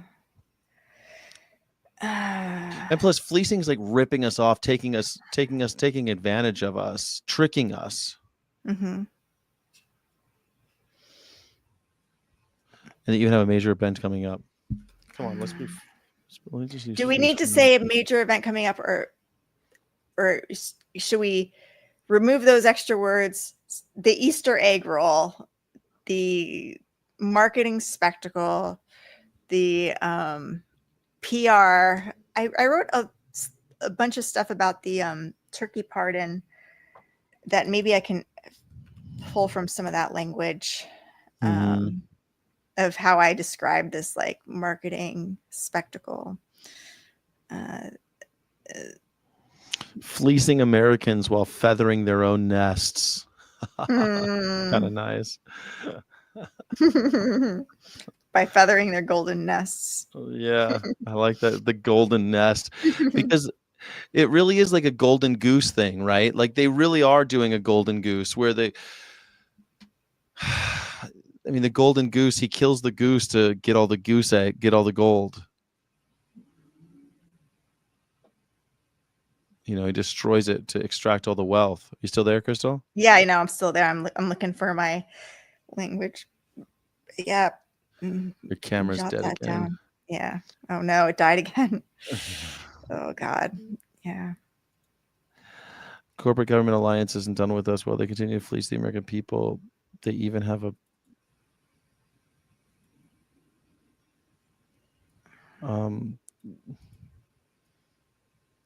I like that they feather their golden nest. Why not? Let's get a little poetic. Yeah. Their golden nests. Then we can go the White House egg roll, a marketing spectacle sponsored by the American Egg Board, is right around the corner. Yeah. What I wrote for the turkey pardon was, it must be nice to have taxpayers shoulder your company's financial risk while the president obediently plays along without even a glimmer of empathy for the millions brutally killed. I like that. I like The painting the president as like being obedient to the corporations. yes, but here we get the president and the first lady. I'll just copy and paste right here, and we can change that. Obediently play along with the corporate cash grab while the taxpayers shoulder the company's financial risk. Must be nice.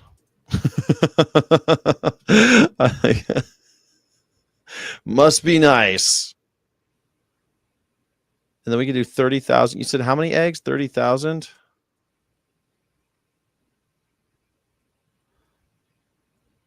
Yeah.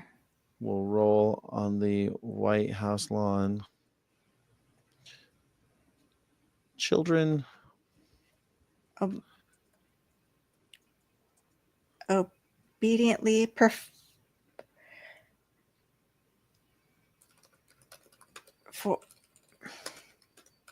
at the behest of the corporate oligarchs. Is that too much? Without even a glimmer of empathy for the millions brutally killed. Well, of course, Trump won't have empathy for the millions brutally killed. Like, that would be. Do we even need to say that? I'm going to leave that sentence out. I know. I have it up here too. I put the president and first lady will obediently play along with corporate cash grab while the taxpayers shoulder the company's financial risk. Must be nice. It must be nice to have play their part in this corporate cash grab. Play their part in this corporate cash grab. That's nice. While taxpayers shoulder the company's risk. Must be nice. Children will roll and hunt for 30,000 eggs for, I'm going to put hunt in quotes, and hunt for 30,000 eggs on the White House lawn, despite a national shortage and skyrocketing prices.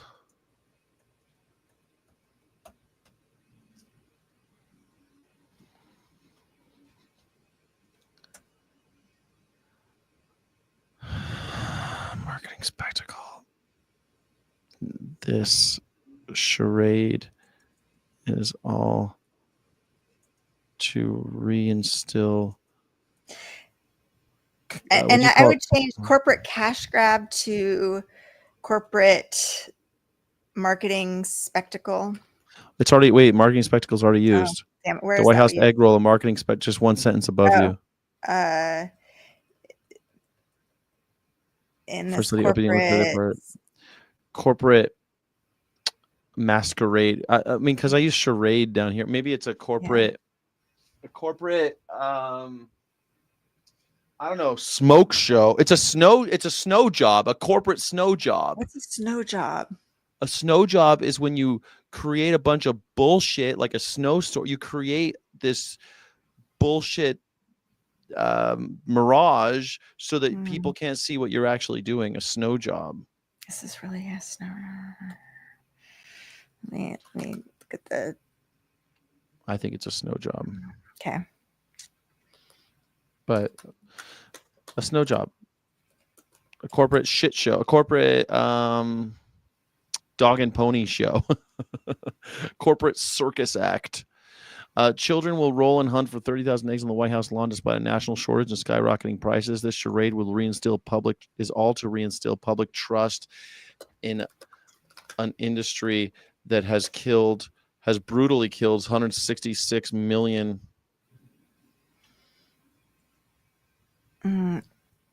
Spin, propaganda, cover up. It's not. Snow job doesn't come across as completely like fitting this particular situation.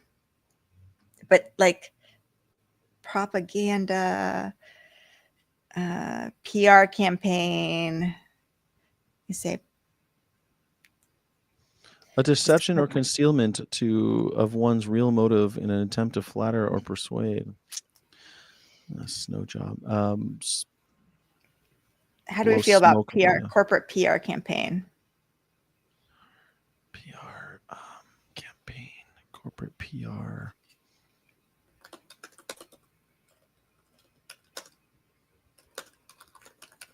Does anyone know what the corporate PR, instead of a campaign, maybe a corporate PR bullshit factory? Communication strategy.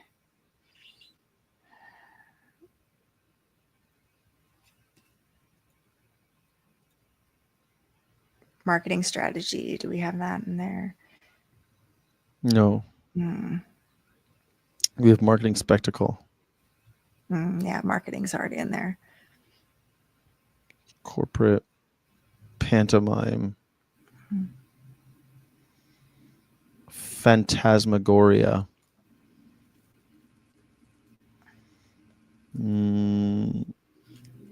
Dirge. I could say industry PR strategy sounds better, maybe. Stunt. Thank you. Wow, taxpayers should only have.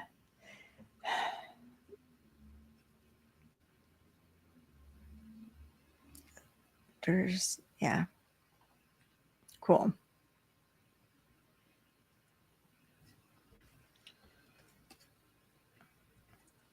On that. We're up to past 166 million killed.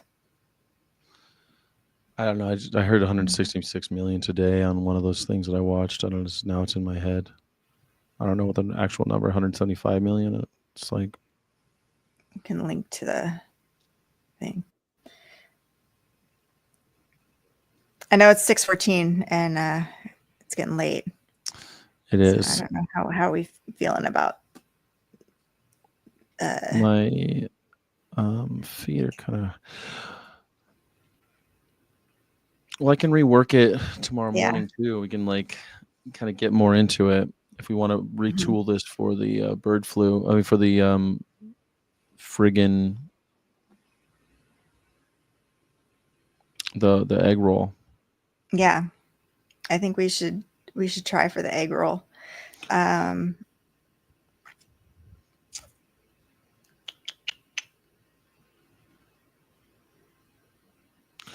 It would take about 5,455 chickens to lay that many eggs in 1 week.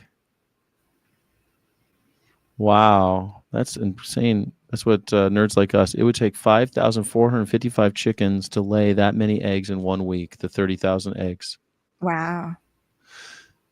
That is a wow, right? I mean, that's something. 30,000 eggs takes 5,455 chickens to lay in 1 week. That's what I think people don't understand. Like the vastness of these numbers seems to make it like just difficult for people.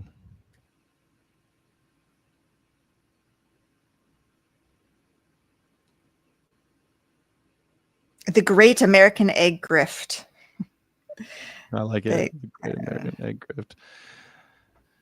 The Great American Easter Egg Grift. Easter egg.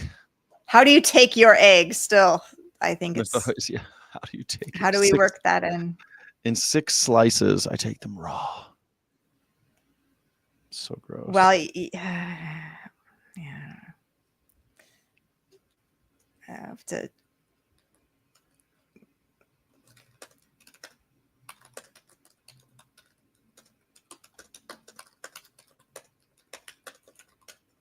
Let's see what else. What else do we got here? As prices soar and birds died, one egg producer rakes in profits.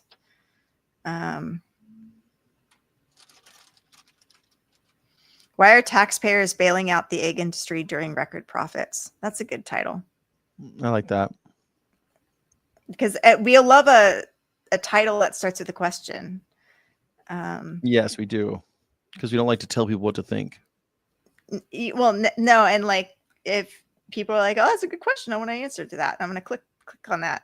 Mm-hmm. And that's what we're going for. That's what the newspapers are going for. We want a headline that's that people are going to click on. Why is the cost of eggs so high?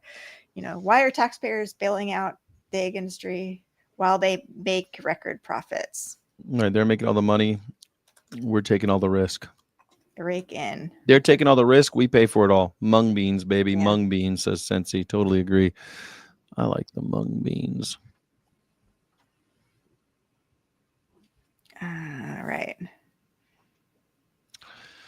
Well, I want to say thank you to everybody for joining us for All Beings Considered. Even though Crystal's not here visually, she's here in spirit. Yeah. Sorry about that, guys. Disembodied multiple voice. Issues with the technology today. And kind of a down day, but whatever. That's what it is. It's a down day, but we're going to have an up day coming up, and we'll have lots going on tomorrow. And I'll see everyone tomorrow. And we'll see you in New York. If you're in New York or you know anyone in New York, please reach out, info@ourhonor.org. Let us know you want to hang out with us, and we can see what's going on. We can meet up, make some content. I don't know. We'll talk to you about bird flu. Yeah. Join us for FOIA Friday at 4:00. And FOIA Friday at 4. FOIA Friday at 4. Yeah. I've got an idea for another one. I want to keep on going with my they haven't gotten back to me about the Homeland Security one. Yeah, no. They're not. They got 300,000 FOIAs to go through. You're not going to hear back on that for a long time. I would not hold your breath on that. We're going to go next in line. I forget what the next one is, but I'm going to keep on going. I want to know more about the sale of the giant of Smithfield to the Chinese. I can't wait to find out more about what concerns the government had about that. It's funny, everyone's talking, China's in the news every day right now, but no one ever talks about the fact that 25% of all pigs that people eat in America comes from a Chinese company. You know what I mean? I feel like that should come up more often, especially since China's in the news every day now. Shouldn't we be talking about this? Anyway, I hope everyone enjoys themselves, and we'll see you Friday, right? Yeah, Friday. Yep. Thanks, everybody.